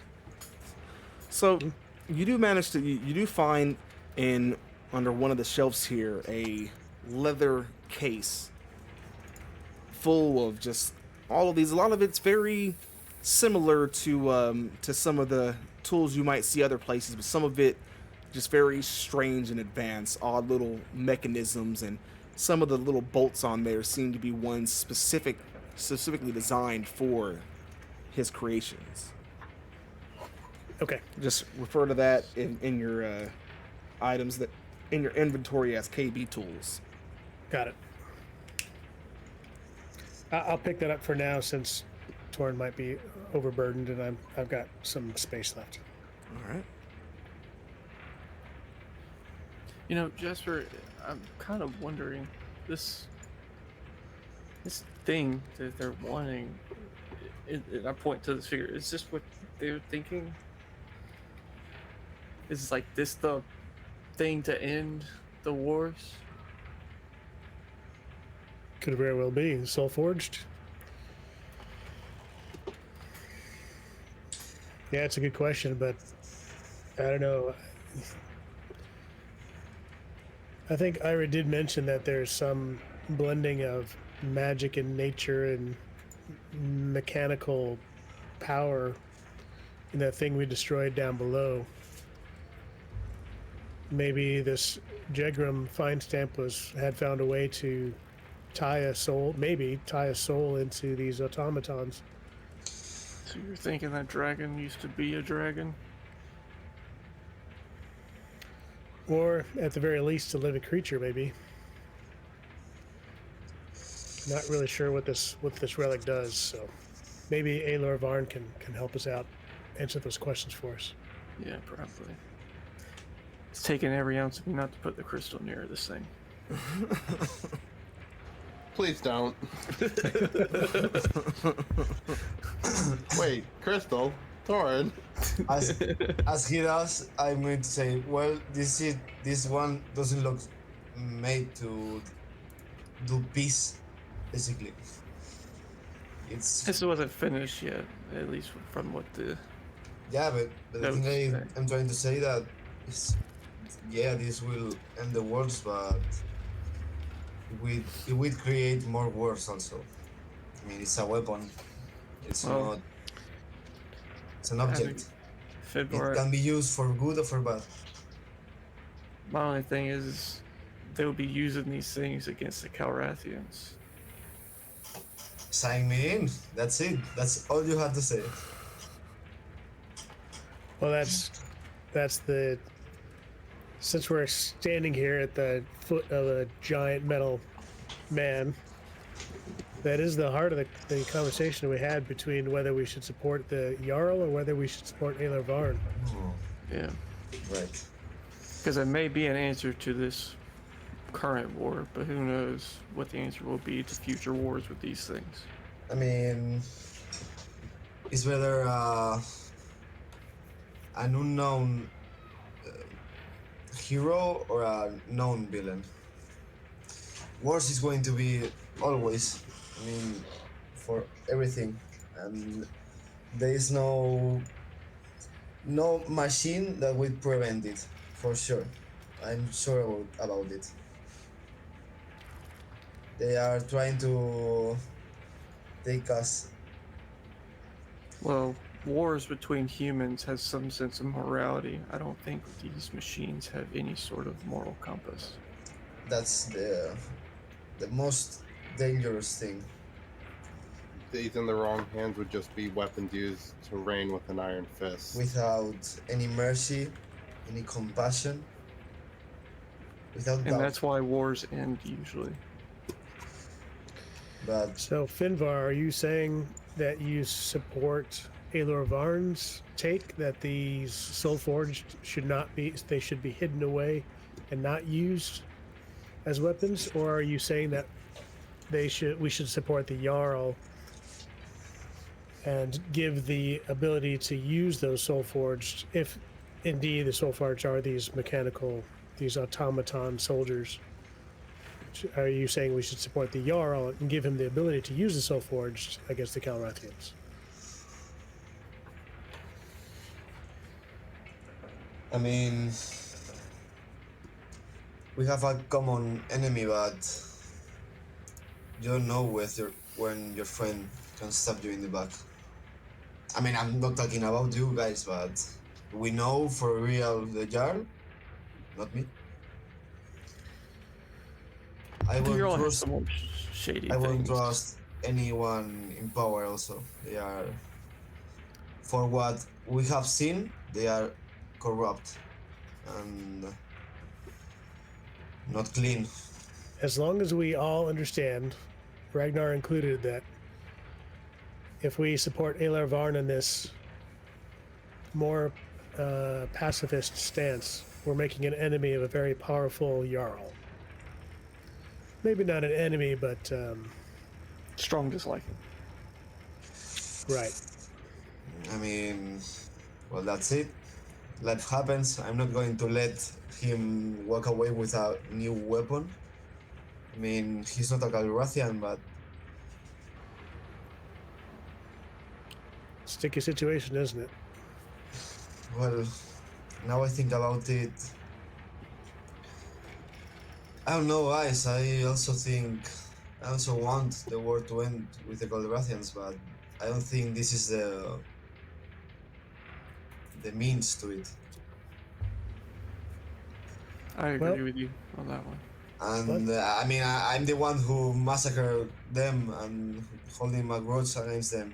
But I don't know, this seems unhuman. Well, yeah, it's not. There's a point to it. Yeah, totally. But Please end it. Oh yeah, and that one too. Quiet, Well- quiet, you. Well, let's check out the last room and then Yeah. get back to Yeah. Alarvar and then. I was kind of tempted to use some of my gunpowder to at least explode the head of this thing. What do y'all think? I mean, You it's wanna blow this thing's already. head off? Try to, if y'all are okay with that. Yeah. Yeah, it's an object, a lifeless construct.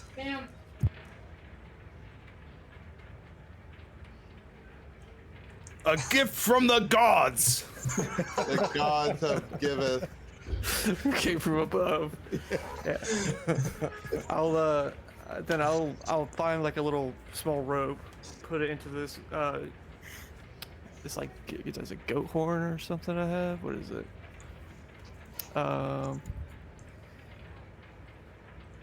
The powder horn of gunpowder. Put a little rope to it. Set it right at the base of the neck. And then light the end of the rope and then start running to the other way. Cover your ears. All right, and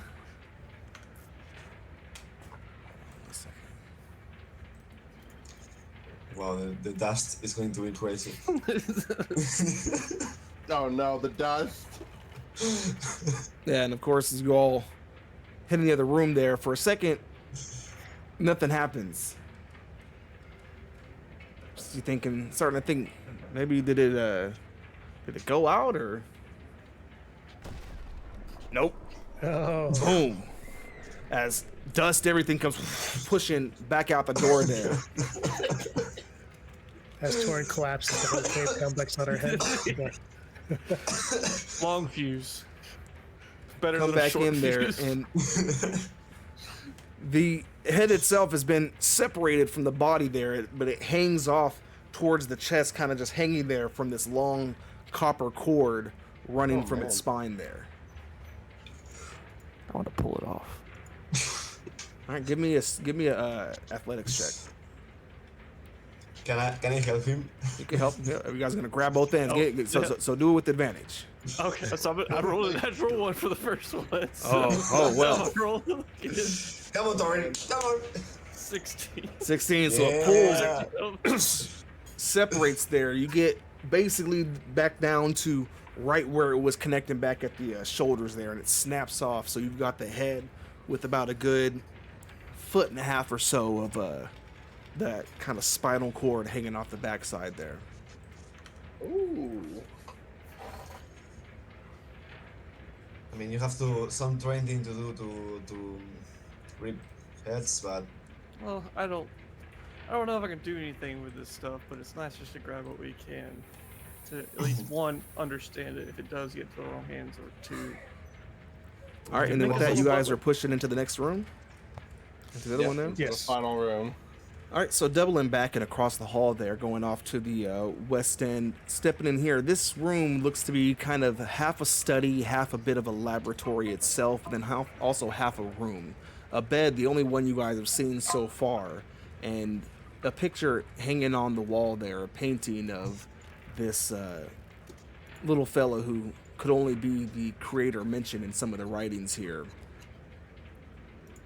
And then a number of journals sitting beside the bed, and some little chemistry sets set up on a desk over opposite there. A number of little mechanisms, crystals, all kinds of different just random scientifical intrigues.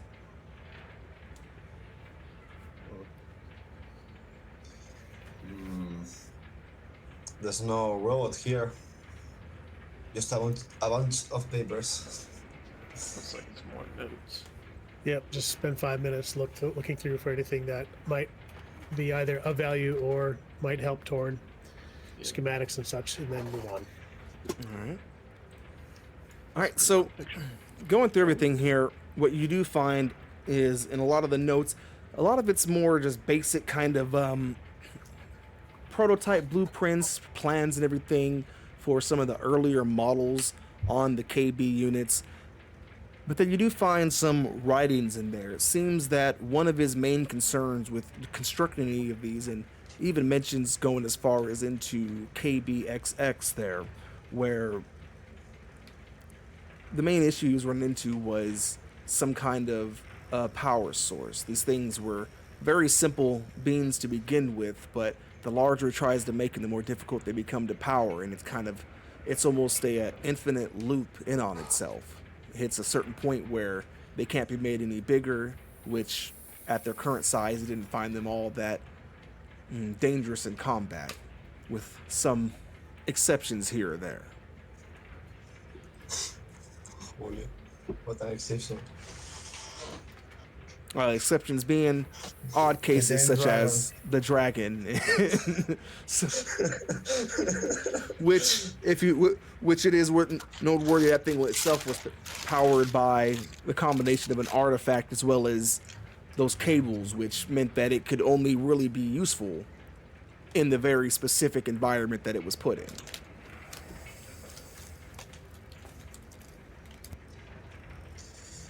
All right. Anything else here?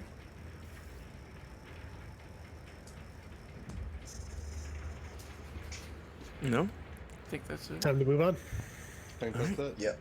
So with that, as you all make your way back out of there, back through the tunnels to the warehouse, back out to where you find Aelor Vaughn, as you all were approaching back towards that wall there, which had re-solidified and again takes on that liquid form before dripping away. As you all step back out, he waits there for you. A few words there as he summons the portal, steps back out and leads you all back to where the air is a bit clearer. Back over in his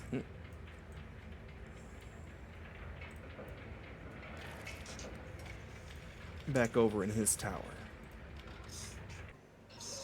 And he makes his way, stepping out of the portal and making his way back over kind of towards his seat there. He looks a little worn out, sweat on his brow. Clearly he was putting in some effort while he was waiting out there for you all. And he goes and sits down back on his bench next to the large tortoise there. Did you find what we were looking for? I'll hold out the relic. He looks down at it, almost hesitates for a second, and then reaches out and doesn't take it anymore, puts his hand out for you to drop it to him. Do so. Just takes it in his hand. You can see a little spark of electricity jolt off of it when it does. I must admit, there was more than a small part of me that had hoped that you wouldn't find this down there. That perhaps I had just found some random tomb that'd be full of little more than the random knickknacks. But alas, here we are. Does he notice the KB units that we have slung across our backs? So at that point, he seems very kind of almost entranced into the sphere itself until there is a random outcry of, please, end it. And he looks up awkward. Oh, I see you've brought back some rather peculiar stragglers here. Were these what you found down in that place? Yes. They appeared to be the minor automatons that someone called the Maker had created to help him in his endeavors, and that person's name is Jegram Finestamp. We collected some of his writings. Most interesting. I've seen some of his writings. Honestly, the man was, by the very end there, considered, well, rather insane, in fact. But perhaps that was insane with a purpose. I do have to say, as I had hoped that these items would not be found quite so easily and would simply be no more than a wild goose chase there. With that, a random goose But if we have this, then it means that all the other stories that I've found so far must be true as well. Which can only mean one thing.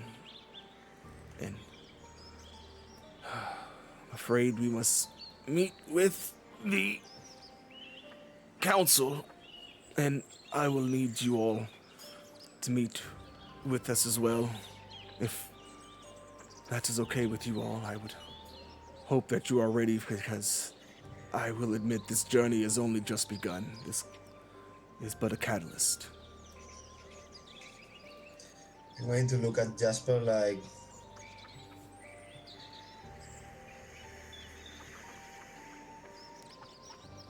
Are you all ready for what's ahead? are we? When is the council meeting next? We could use a rest. The matter's so important, I must admit that time is of the most urgency, but worry not, it's not as if we have to travel anywhere. And he gets back up, putting the orb, tucking it away inside of his sleeve there, and goes over and takes off of a counter what looks like a little more than an incense burner. It's kind of resembles the shape of a lantern, which he steps back over, sits back down amongst the group there, and waves you all to kind of gather around close by him. It's pointy. Now, I must just remind everyone that while your efforts are all appreciated and noteworthy, and your bravery is something to behold, when we meet with the lords, you must all be sure to remain respectful. They are all mostly good people, but they are also nobles. And there's a certain expectation that comes along with that. They do not take kindly to disrespect. Am I clear? Yes. I do have one thing before I ask. Miss Torin. Do you have a way out if things go sideways? Worry not, we will all remain right here where we are. Think of it like a kind of astral projection.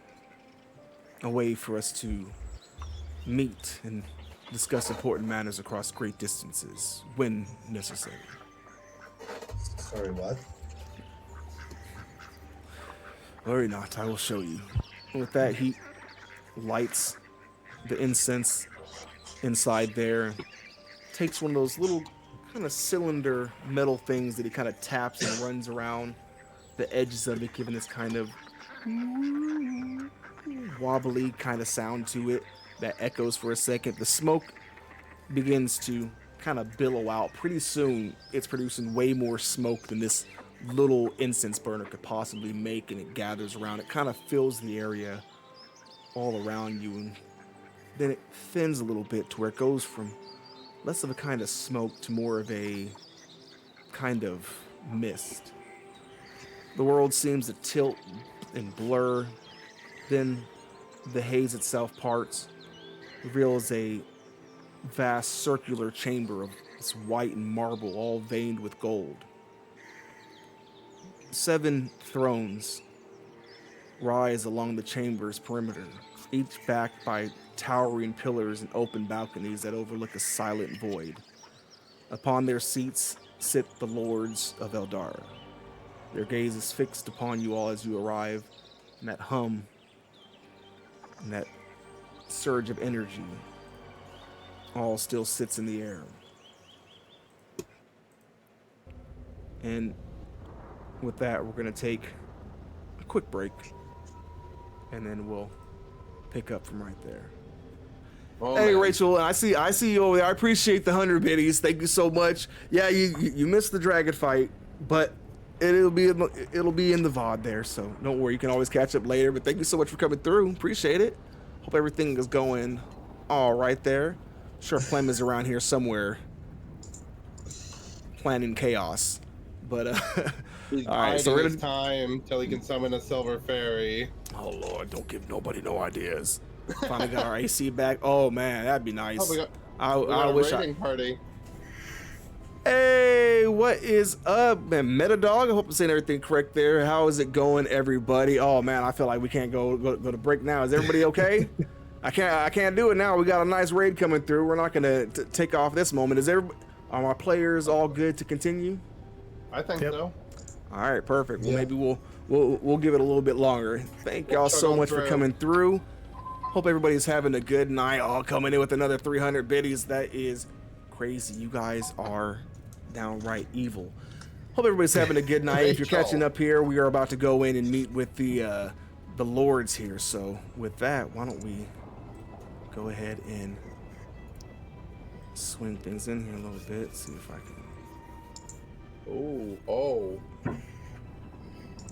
get our setup all right. Whoa. Dark. Yeah. Now, Creepy. going around the area here, just kind of laying out what you all see before you. And these 7 thrones, six of which representing the different regions of the land here. And then the one sitting dead center for the king itself, or as we referred to in this region here, the title would be Conger. Sitting in that seat, of course, Conger Ravgar Redshield, the current king of Eldara. Sitting in a seat representing Harvik, the city you all stand in now, the familiar face of Jarl Leaf Silverstrand. Another seat representing the mountain region of Karvunder sits Yarskana Durfna Amberpeak, a dwarf female, fierce. The northern land of Hadring is represented by Jarl Eric Thorson. The land formerly ruled over by Ragvar, the land known as Varhollow, now ruled over by Jarl Derrick Slybor. The southern swamps of Glenfirth, overlooked by Yarskana Sarya Dornan. In the frozen lands to the southeast of Fristfell, looked over by Jarl Frelnin Kalarakis.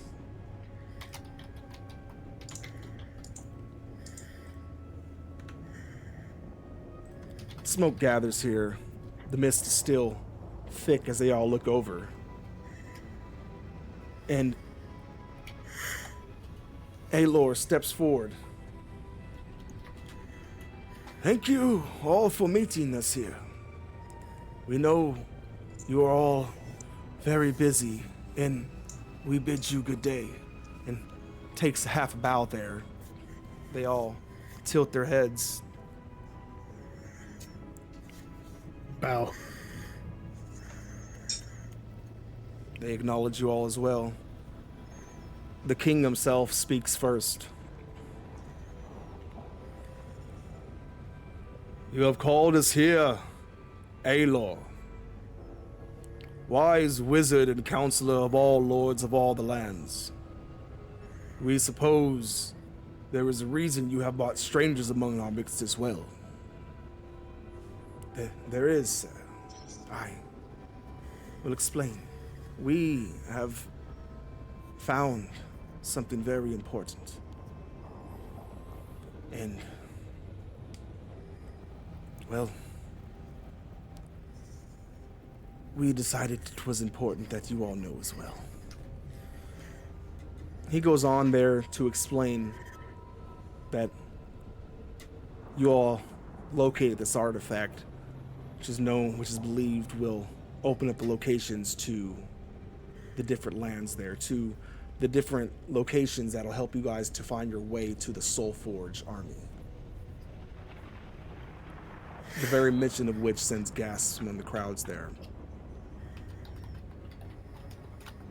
And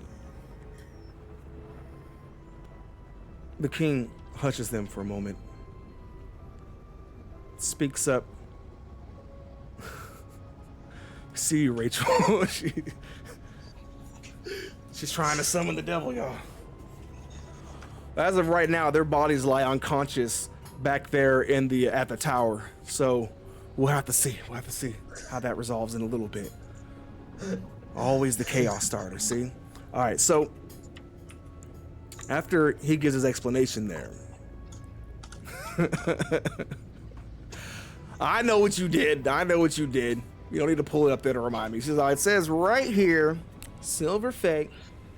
We'll deal with that when we get back to the physical world. Right now, we're kind of in this astral plane. So you guys, unconscious body, aren't aware of whatever mischief is going on out around there.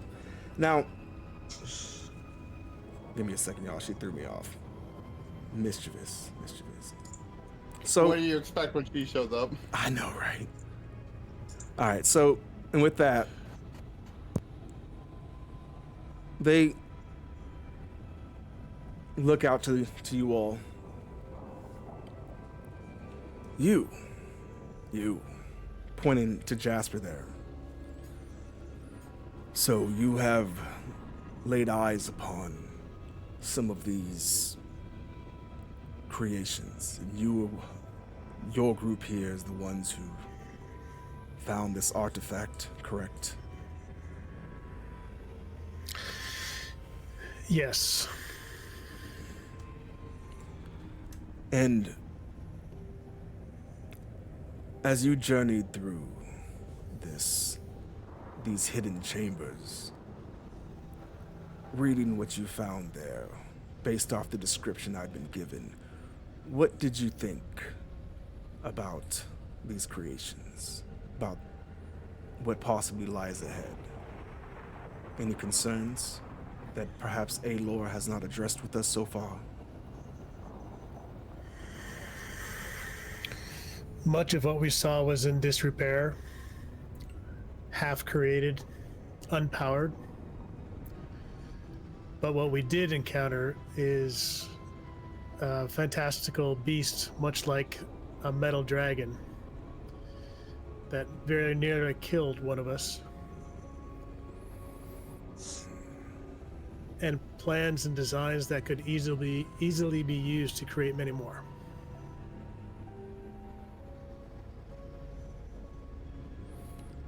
So, do you believe then that perhaps our salvation lies in the creation of what you have found so far? Perhaps there's no need to seek a power that was locked away for some reason?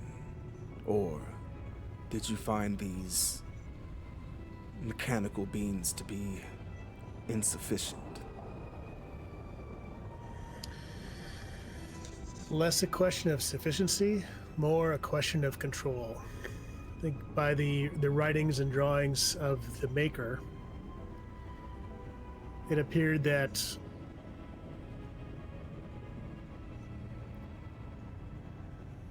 it would be difficult, if not impossible, to control the outcome or the actions once created. It's a power, in our estimation, untamable. So it would be, in your opinion, that we should proceed forward with Aloy's plan. Seek out the Soul Forged.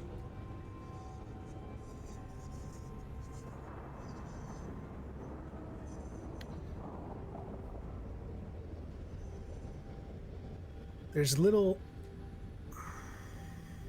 chance of us being able to effectively use this power to end the threat against Eldara.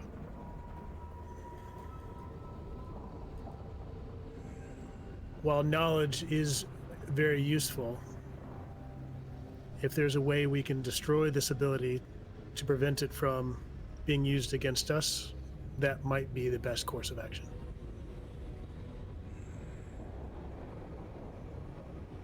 Yes. Well, and what say the rest of you? And with that, you all are, at this point, somewhat familiar with. Leaf Silverhand stands up at his throne and makes his way down towards the center section with the rest of you. And Lords, oh, it's always a delight when we get to meet together. Now, Jasper, you say that it's these machines that you found so far are inefficient, but we should seek out other machines. But my question is, Aloy, great wise wizard that he is, has chosen these, mostly, from what I can tell, untested, though achievers of some accolade, no doubt, but still, rather green heroes, adventurers, if you will, to go on this journey. I say, why leave it so limited? Why leave this all in the hands of a wizard who, no offense, Aloy, all respects to you, can no more cast fireball than he can still light his candles in the morning by himself without the use of some unseen servant. So I say this, why not have Aloy share this information with us so that we might find more suitable persons to take on this task? Or should we simply leave our fate to this ragtag bunch of adventurers here? I say not. Returns back to his seat there.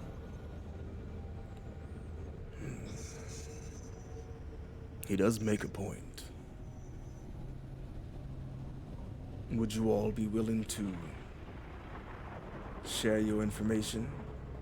Perhaps we need not interfere with your proceedings, but I would feel better if we had other assurances in play as well. Would say.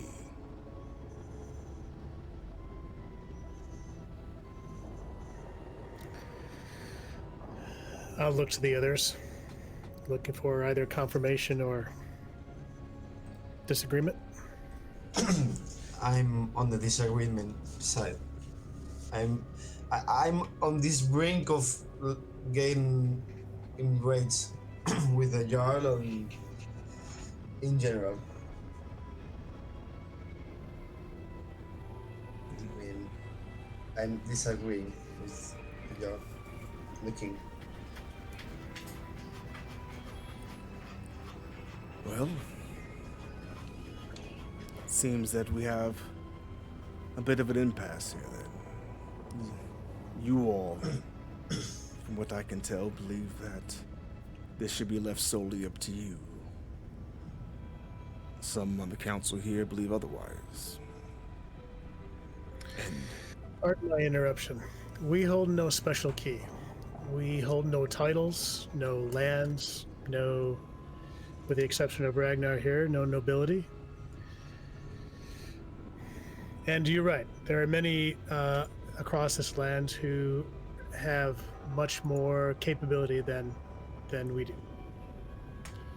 All we can point to is our bruised and battered faces and our singed clothes and our recent wounds to show that what an encounter with just one of these creatures would do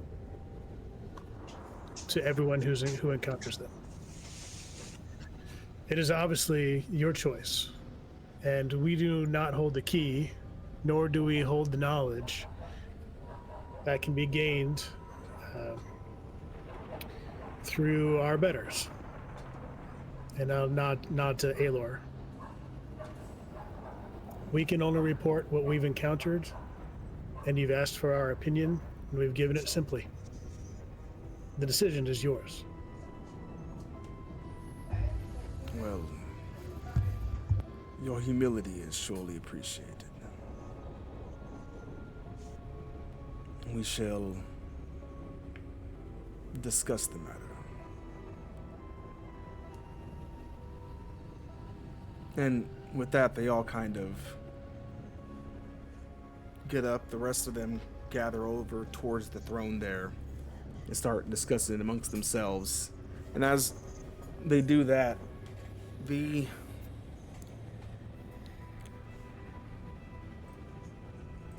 one there representing the lands from Glenfirth, those are the swamp lands going off to the south. It's an elf woman, hence her title, Yarskana. Approaches rather very gracefully, calculating as she's looking over all of you. Steps in, moves a little bit closer out of earshot of the rest of the group as they're still discussing things. What an interesting group we have here. Wow. Strapping as well. Now, you all truly believe that you can find the Soul Forged, but let me let you in on a little secret here. You see, some of the lords, they are not the team players they wish for others to believe. You all have my vote, but little piece of advice. The Jarl Thorson, I have long since feared he has his own machinations in mind, so beware of him. You all may have stepped into something bigger than you realize here, and becoming an obstacle for that man is never ideal. So, try to keep those pretty heads on your necks, if you will. Get the feeling that you might have bigger roles to play in the future. Perhaps I might have some uses for you as well. Anyways, ta-ta. She not really giving much time for anyone else to respond there, just moves away. The rest of them sit and gather for taking their seats. It's the Game of Thrones. I was just thinking that. Oh, Lord. You stole that. Don't do me like that, y'all. Don't do me like that. Not the thrones. All right. Well, so with that, the one already mentioned, the Jarl of Hadring, Jarl Eric Thorson, stands. This is a very thick man, known to be a seasoned warrior, veteran, champion of the North, commanding one of the most powerful armies in the land here. Steps forward. I'll tell you all this. I have no intention of leaving our fate to these ones. So, with the agreeance of our majestic king, it has been agreed upon. Aelor will share what information he has, and I will have my own team work as well. You all may continue with your best efforts, but I like our odds a bit better. That there's another flash of smoke there, and standing off behind him, a group of 4 seems to appear. 2 of them dressed in black robes, appearing to be twins. Both of them male elves. Beside them, one very large Goliath wearing next to nothing aside from a loincloth, and still beside everyone, other than just a bone necklace around his neck there.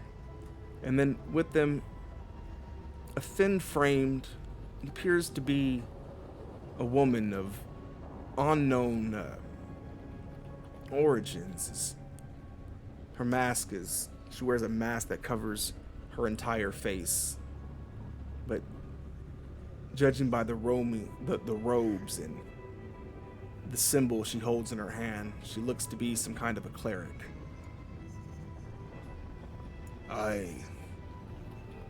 Mine will handle the real work here once we're shared the information. And then I guess we'll just see who finds the army first, no? And he goes back over and sits back down.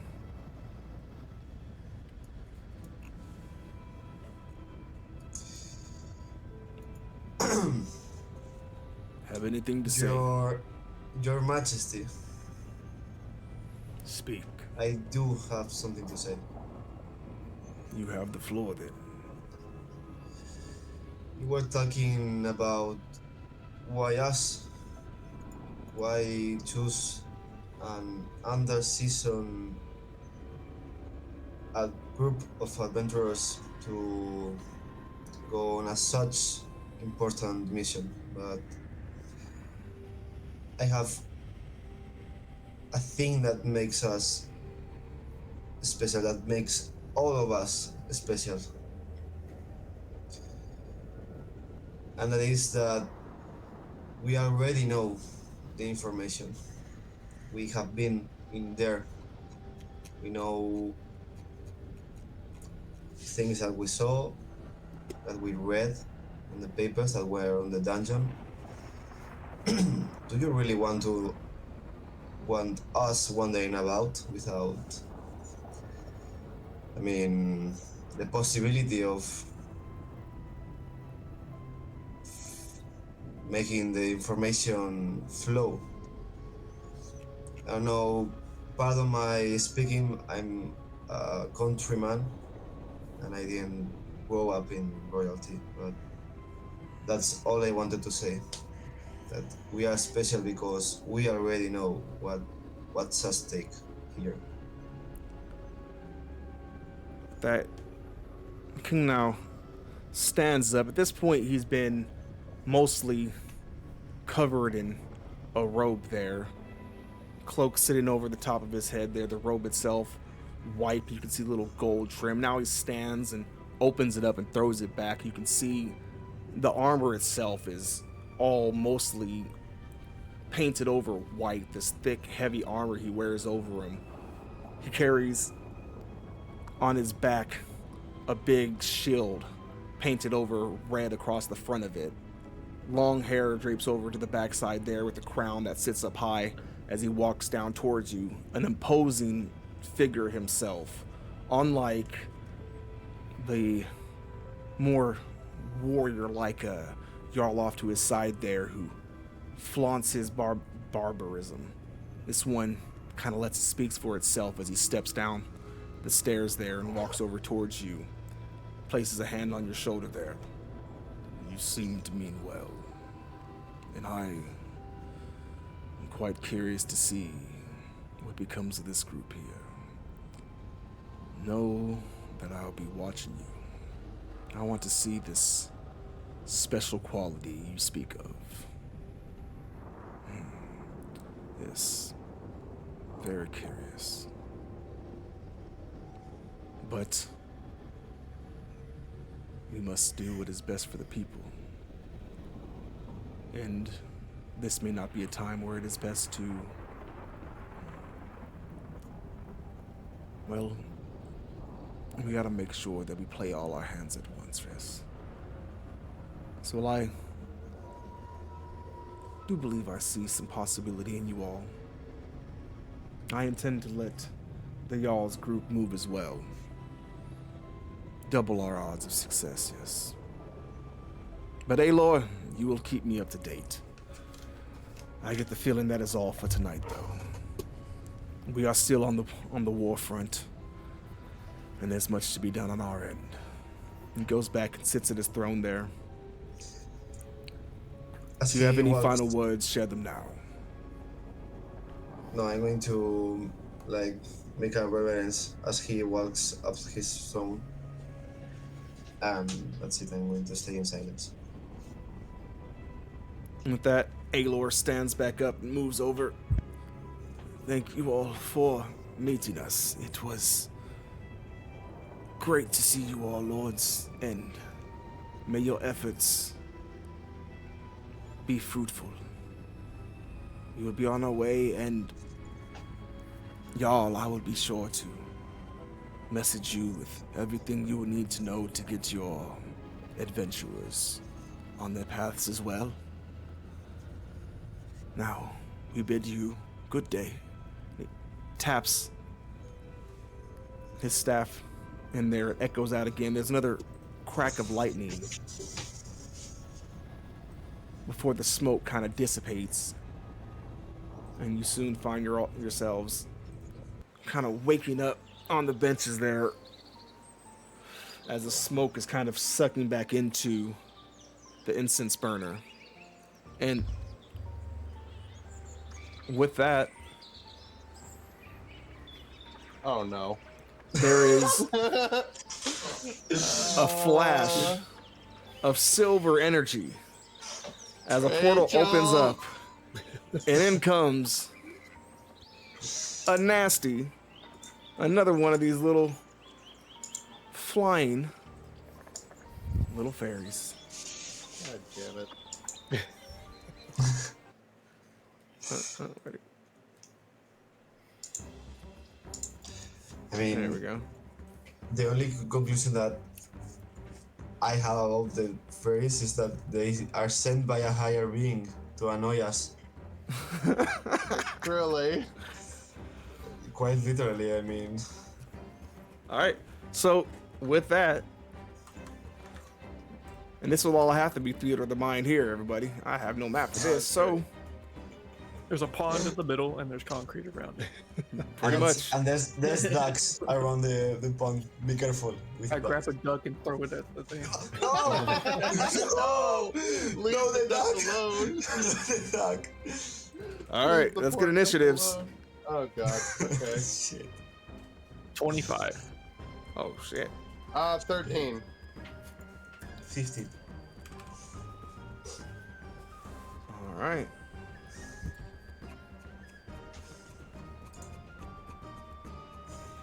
Oh man.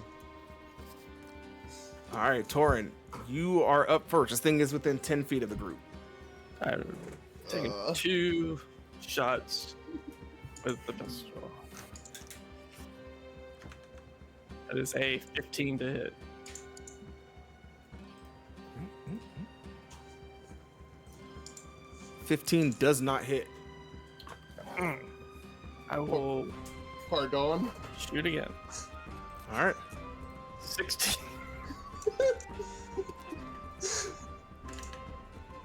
Where'd my button go? 16 does not hit. Oh. Oh. Bonus God. action, crossbow, hand crossbow. 24. 24 does hit. Thank God. Okay. This is just a mere little d6 for 4 damage. Rachel, you did this.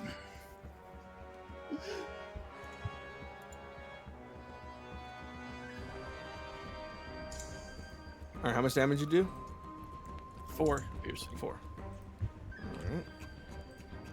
All right, with that, and it's going to take a reaction there, and it is no. going to fire webbing off at the group, which, considering you're all already packed up for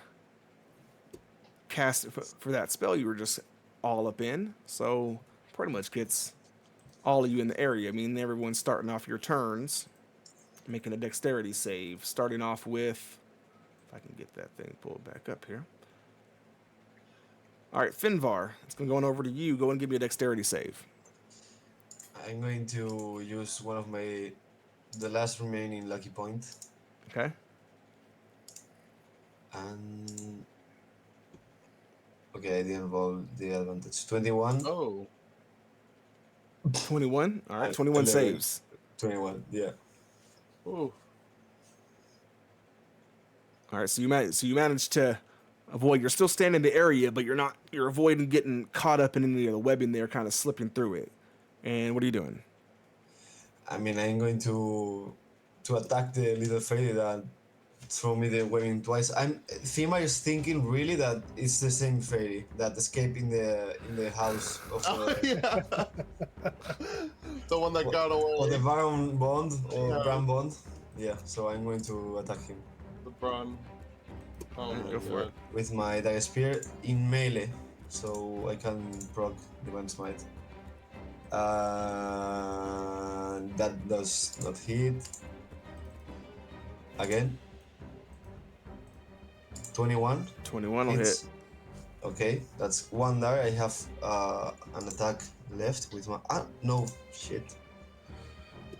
Okay, I'm going to use my a second level spell slot to use my Divine Smite. Oh. So it's going to be 3d6s and the damage from the weapon. Wow, 20 Oh. divine damage from the smite, and that's 27 damage in total. Shish. So you launch that thing off and take off a nice section of the thing. You basically just sliced off one of its damn legs. It is bleeding this kind of silver blood and fighting to even stay in the air. Anything else? No. I'm going to stop annoying us. Why do you keep coming? I mean, Fair that's enough. it. I'm going to pass turn. All right, and it kind of flaps, spins around, flips you off, and then flashes real bright. Everybody give me a Constitution save. Constitution save. Okay. said- 14. Just a quick question. You said we're 10 feet away from it? Yeah, it was 10 feet from you. Okay. 14. Hey, Finbar. Let's go. 23. We didn't save, I think. I don't think we do. I think it's like a 15 or something. Oh All my right, so God. Ira and Finvar are blinded. Again. Literally, my point of view. As it turns and moves away a little bit and starts The spiraling in flashbang, its hands literally. as a little portal starts spiraling there, bringing us over to Ira, who is Oh, blinded. God damn it. Well, I have to make the dex save first because I'm in the web, right? Yep. Oh, God. This is about to be great. He doesn't know. 17. 17. All right, so despite being blinded, Oh, God. Or do you want me to disadvantage? I'm gonna need a second roll there. I kind I of figured as much. 14. 14. So you are trapped in said web. You are stuck. And what- You are restrained. So, okay, but that doesn't affect my attack rolls other than the blinded giving me disadvantage on attack rolls. Correct. But that'll give you disadvantage if you want to try to move to get out of there. Not to mention, I mean, being restrained will give you disadvantage anyways. But so trying to get out of there would take an action to attempt to free yourself, or you can attack from where you are with disadvantage. I'll use my heroic inspiration to make that into just a flat roll. Is that all right with you? Okay. Or Yeah, no, that's because fine. it would normally give me advantage, right? Yeah. You're just gonna double over on it. Go for it. Yeah. So just make it a flat roll. All right. Oh my God, a 10. That does not hit. The guiding bolt goes and spins by, and it turns around again. I can't even see it. Dang Barry, man. Haunting us the whole time. That's all I can do. I was just like, ah. All right, Jasper, you're up. I need you to go first off that dexterity save. So thanks to Rachel, I will use the advantage from chat for my Nice. dexterity save. See, Rachel comes in here like a fucking Sour Patch Kid. Yeah. First they're sour, then they're Gosh. sweet. I only rolled a 10, so I'm actually going to use my heroic inspiration my goodness. Otherwise, I'll be trapped. Oh lord. Oh, nat 1. Oh. 3 terrible rolls. Oh my god. That's okay. Yeah. So since I'm stuck, restrained but not blinded, I'm just going to use a luck point to upcast a second level witch bolt. So I will have the advantage, the disadvantage cancel each other out. So it'll be a straight roll. Disadvantage from the restraint, advantage from the lucky. And another natural 1. I am doing great today. Oh my What in gosh. the... These fairies are curses, bro. I've been blinded the last few times we fought these Yeah. things. Every time. And that will conclude my my turn. All right. And then back to the top here, Torin. Torin, let me get a dexterity save. This Torin's got a pretty good 21. Yeah, so Torin just acrobats his way through that shit. Oops. And those rolls. so I'm on the broom. I'm just gonna go ahead since I hit with my hand crossbow. How far away is he currently? From where you guys are now, when he moved over, after he made the attack, he's still hovering within 40 feet. Okay, within 40 feet. So I'm on the broom. I'm going to first off bonus action shoot with a hand crossbow. Which I hit with my last one, so I get advantage because it is a vex weapon. And that is a 28 to hit. Dang. That's gonna hit. For 1 piercing damage. And then I am going to fly into melee range with him. Oh. All right, flying right over on And- top of him. Got it. Yeah, and so I just used my bonus action for the hand crossbow. Now I'm gonna take my action to shoot twice the pistol. With the gunner feat, I don't get disadvantage for being in 5 feet with them. Okay. So I'm gonna take both my shots. And since I hit my hand crossbow, I get advantage again. Boom, boom. That's a natural 20. Hey. All right. I can't see because the dragon's in my way. Holy shit. So that is. So I rolled 9 plus 10, so 19. 19. Is Just still up. So with that, you essentially zoom over there and you have yourself a Ash Williams moment. Good, bad, I'm the guy with the gun. Bam! And blow its fucking face off as it drops and smacks straight down to the ground there. And of course, as they often do, explodes with a yes. Start doing a beautiful rain dance. treasure trove of coins and all the goodness. And let's see. First off, Thank you, Rachel.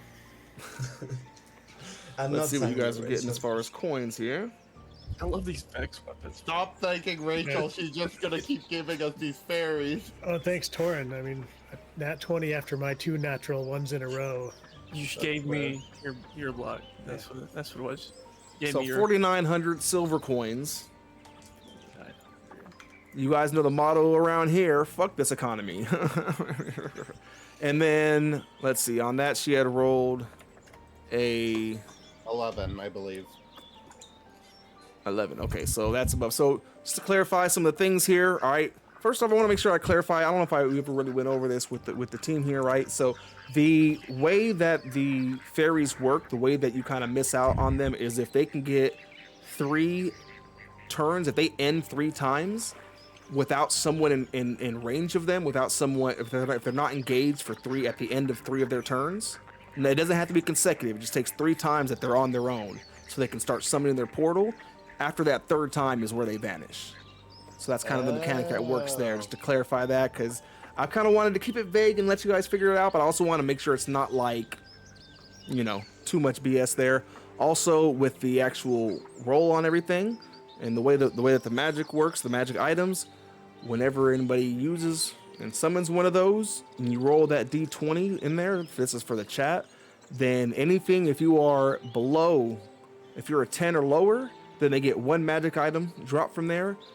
An 11 and up, and it drops 2 magic items. So with the 11, it's going to drop 2 new magic items on the group here. And the first of which, I rolled a 94 on my chart. That is terrifying. That sounds great. Wow. And out from its little pocket dimension there pops, first off, a pair of very, very well-made boots with what appear to be these kind of, at first glance, seemingly ornate wings on the side of them. Oh, And then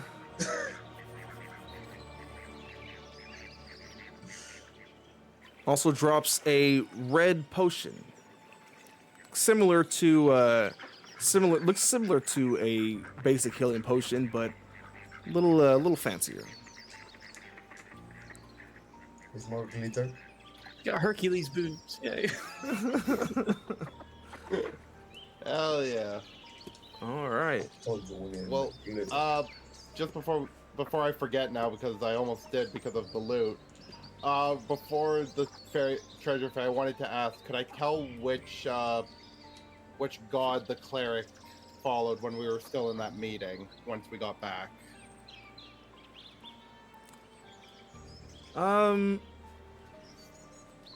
Or was there nothing that really gave it away other than that they were just a cleric? I mean, I would assume I didn't know if he's a woman or not. He was masked. Let me get He back was to you on from- that. Let's All right, sounds good. let's put a pin in that for the time being, and I'll get back to you on that. Kind of let it hang over until Oh yeah, Torin also has the copper. Oh, that's right, Torin. I pick it up. He picks it. Torin has no hesitation. No hesitation anymore. It's just a copper. Good for you. Okay. 1 coin richer. One Add coin that to richer. That's right. Hell yeah. All right. So first off, let's go ahead and do some XP here. Oh, experience. Can Jasper, can you maybe identify those boots before so maybe we can see who gets some Oh yeah. Sure. That for would be the good. action?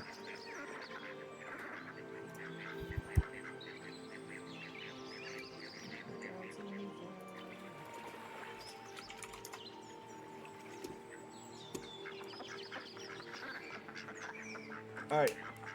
So, combat-wise, you guys are leaving with 900 XP each. See, that's the upside to being a little short-staffed. You know, when the whole group isn't there, you get a little extra XP. It's always nice. Ooh, 900. Another 150 for exploration, 1,000. and then another 100 for social interactions. So I got 1,150 total for all of us. I believe that is how math works. If I mathed right, I can never be entirely sure. That's fair enough. All right. 1,000. The final word of the session gonna be. Oh, first off, you were checking on the. You're doing the identify, right? sure. For that Yes. item there. So the potion is just a potion of greater healing, and the boots are, give you one guess, Yep. the winged boots. Oops. Smack my camera. I messed all my stuff up because a damn fly went by. Okay. Yeah. All right. And then the last words of tonight's session is going to be as a little single arm reaches out over Ira's shoulder and calls out, "Please," and it. And with that, call the game for the night. Almost like he did. Oh no, I actually killed Finbar. No. It was too good, the joke. It's Oh, too Lord. good, really. Hold on. Oh,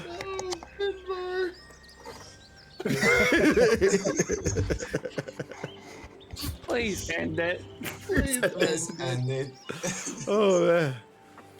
All right. Well, that is it for tonight. Thank you everybody for coming through. We had some Raiders tonight. That's awesome. Thank you guys so much. If you're still out there, we appreciate it. If you're lurking, feel free to lurk. I know there's like something going on right now with Twitch where it's like, you know, oh, if they're not lurking, it doesn't show in your viewer count. FYI for the record there. I don't give a damn about viewer count, y'all. We just love the game and we're just sharing it with everybody. So if you enjoyed and had a good time, follow, come back for more. We do it every Monday. And then also, I started it this week on Sundays. You guys can catch me for a brief time doing something entirely out of pocket for me, which this last week was playing Fortnite. My son, I wanted to just do something with my kids, so you know he loves Fortnite. It's not my thing because I'm a millennial, so I turn into straight unk mode as soon as they start with all that nonsense. I'm like, back in my day, we didn't have to buy our skins. We just, you know how it goes.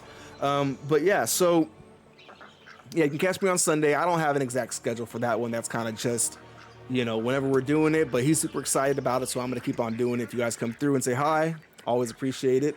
And yeah, I think that's pretty much it for this week. Thank everybody so much. Have a good one. Let me see if there is anybody that we want to, not that we want to, but that we're going to kick it over to and show some love, because we always like to try to pay it forward here. It helps me to offset the horrible things that I try to put my players through. I do a nice deed and then I torment them. What is happening on here? Oh, look, there we are. We're so cool. Let's see. Actual play. Dragonland. So that caught my attention. We're going to send them over to DM Cravate. Hold on. Yeah. I just be doing stuff, y'all. You know me. Visit _A. There we go. We're going to send everybody over there. We're going to get it all started again. Make sure that you gather up on the thing. Thank everybody so much for coming through. Hope everybody has an awesome night. And we will, as always, catch you guys next week. Peace. Peace.